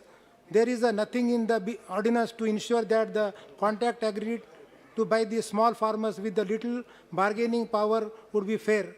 There is an elaborate dispute resolution mechanism, but how would the farmers assess it when pitted against big companies? In our Telangana state, 97% of farmers are small and marginal farmers. They never reach up to interstate trade. Goods for these farmers purchased by state government, and they transport the goods from one state to another. APMC levy market fees on those traders. So the purpose of the bill does not help the farmers in any way. In turn, government can keep a watch on the market through APMC, whether traders are purchasing the farmers' goods above minimum support price. If their intervention is removed, farmers may in turn suffer a lot. As per the knowledge, there is no system for farmers' agreement prior to production and rearing of any farm produce except the sugarcane in our state of Telangana. This type of agreement can only come into existence if the government takes initiative to establish food processing units in random and increase the export of agriculture produce. Competition emerges between traders and the purchasers of agriculture produce. This bill is also not much useful to the farmers. History teaches us that laws do not operate in vacuum. It all depends on the conditions in which a law is enacted and executed. As scholars of the agriculture and mandis remind us, we must not begin by overstanding the power of legal reforms in guaranteeing economic freedom and outcomes. Given the timing, the context, and the overall balance of power in which these three ordinances have been enacted, these are likely to work for the traders, big agriculture, businessmen, and corporate, and not for farmers, least of all small farmers. These reforms may increase agriculture productivity, improve the food market. Please conclude. Half second, sir. but are unlikely to help farmers' income. At least this may be another example in the long history of the policies यदि that house were की for सहमति हो agriculture but not for the farmer. तो आधा घंटा समय और बढ़ा दिया जाए, ठीक है? 2-2 मिनट के केवल समय लीजिए ताकि 8:30 तक हम लोग काम निपटा सके। ओके? श्रीमती नवनीत राणा जी। बहुत बहुत धन्यवाद अध्यक्ष महोदय। आज पंतप्रधान जी का जन्मदिन है तो उन्हें बहुत सारी ढेरों सारी बधाई देते हुए विदर्भ के तरफ से और अमरावती जिले के तरफ से सभी नागरिक के तरफ से आज कृषि उत्पादन बाजार समिति के बाहर किसानों को जो फसल बोने का बेचने की अनुमति जो दी गई है उसका हम सभी स्वागत करते हैं, स्वागत करना भी चाहिए। पर जब किसानों की फसल बोते हैं तो उसी समय उसका फसल का मूल्य तय करना चाहिए जिसमें गीला, दुष्काल, सूखा, बाढ़ आने पर, तूफान आने पर उनके किसानों को नुकसान होता है तथा उनको बीमे का मूल्य भी नहीं मिल पाता है। इसलिए बुआई से लेकर कटाई तक उसका भाव 1.5 गुना मिलना चाहिए तथा देश के किसान सही मायने में और मजबूत हो पाएंगे।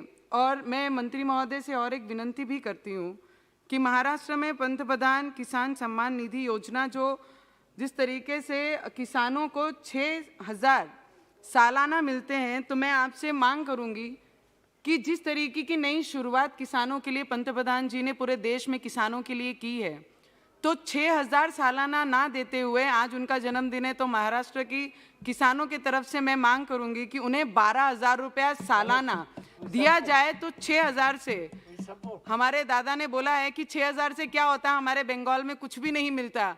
तो मैं बोलती हूँ कुछ नहीं से 6,000 बहुत अच्छा है, 6 से 12,000 तो और भी अच्छा है, इसलिए 12,000 मिलना चाहिए। और जिस तरीके से प्याज पे अध्यक्ष महोदय हमारी दुखती रग है, ये हमारे महाराष्ट्र में किसान मतलब हमारी जान है, तो उसके विषय पे बात करने के लिए 1 मिनट ज़रूर है, इंडिपेंडेंट है तो 1 मिनट से ज़्यादा थोड़ा सा दे दीजिए। प्याज का जो एक्सपोर्ट जिस तरीके से बैन किया गया है कुछ दिनों से, तो मैं आपसे आग्रह करूंगी, विनंती करूंगी का इसे ओपन करते हुए अगर भाव प्याज का बड़ा है तो वो किसानों को डायरेक्टली फ़ायदा होगा।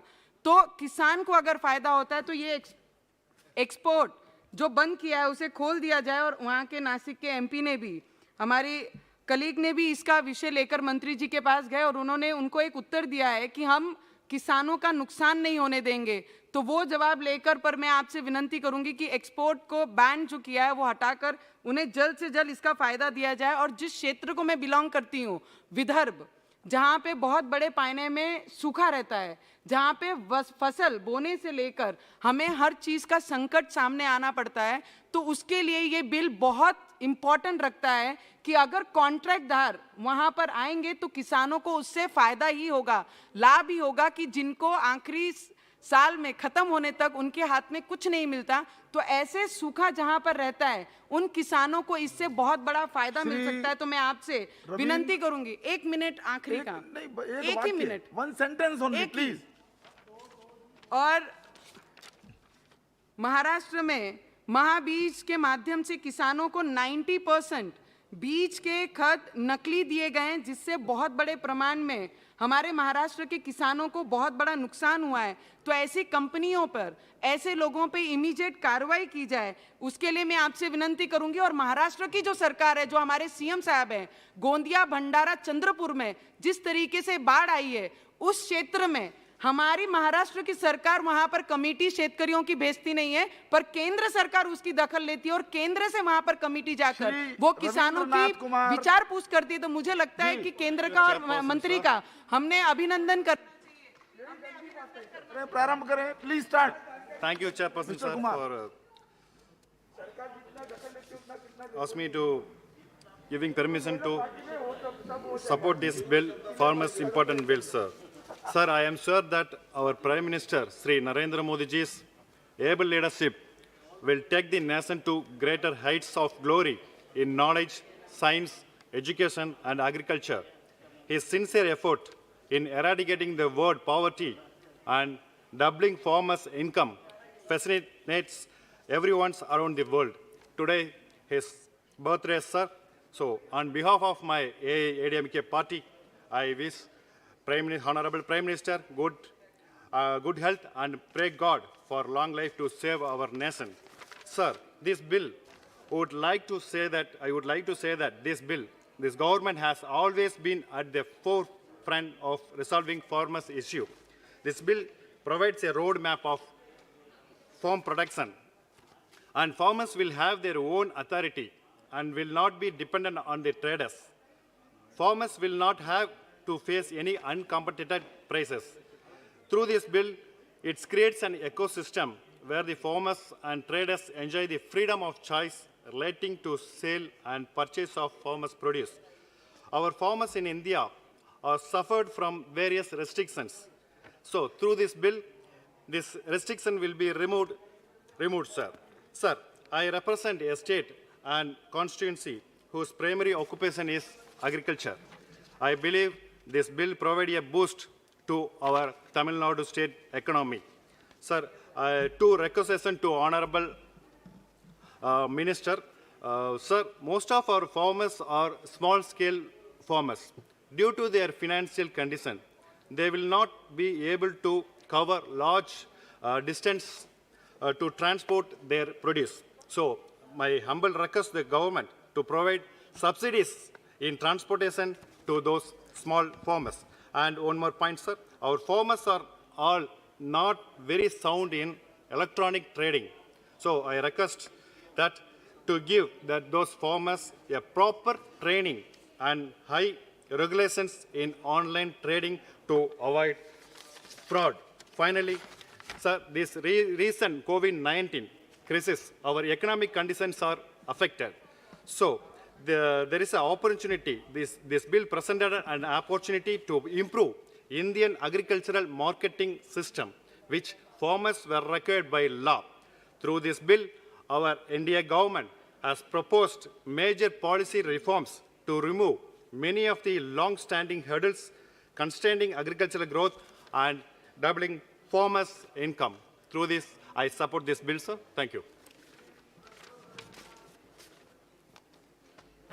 Revanna sahab, please start, please. Ji. Thank you, Honorable Chairman, sir, for giving me an opportunity to speak in this August House about an important issue of agriculture farmers who are the backbone of our country. I take this opportunity by expressing my unhappiness about the following bills introduced into 2020 in the farming sector, namely, I'm not going to rise about the technical issues about this bill, but by bringing this bill, you're telling the farmers they can sell their farm produce across the country, not only in the APMC yard, which I really don't understand, as the farmers are already selling the farm produce across the country as free men. To quote an example, in my district, Asan, farmers who are growing potato, which is the main crop, can sell their farm produce anywhere in the country with the RTC documents. There's no objection for it. So, like, this practice has been there since several years, and which is not new according to the Farmers Produce Trade and Commerce Bill. So, and the second point I want to raise here is, by bringing this bill, I have a doubt that are medium and large farmers who are in informal sectors of farm economy. I want a clarification from the Honorable Finance Minister whether you have any plans of getting them into the purview of Income Tax Act. As of now, the agriculture sector is out of the income tax ambit. The third point is, there is a strong rumor in future that they are going to close all the APMC yards across the country by the present government. In that case, the small and marginal farmers who are 87% in the farm sectors, cannot afford the long distance transportation of their farm produce, which in turn will affect these sectors of farmers in addition to other problems like loss of crops, to heavy rain and droughts, etc., being faced by the farmers in their day-to-day life. The fourth point that I really want to raise here, sir, I seriously doubt, I feel the government is under pressure from WTO and developed economical countries, which are being used by the large MNCs and the global corporate houses and local corporate houses to bring in change of policies in the development countries by which they will be favored to take an advantage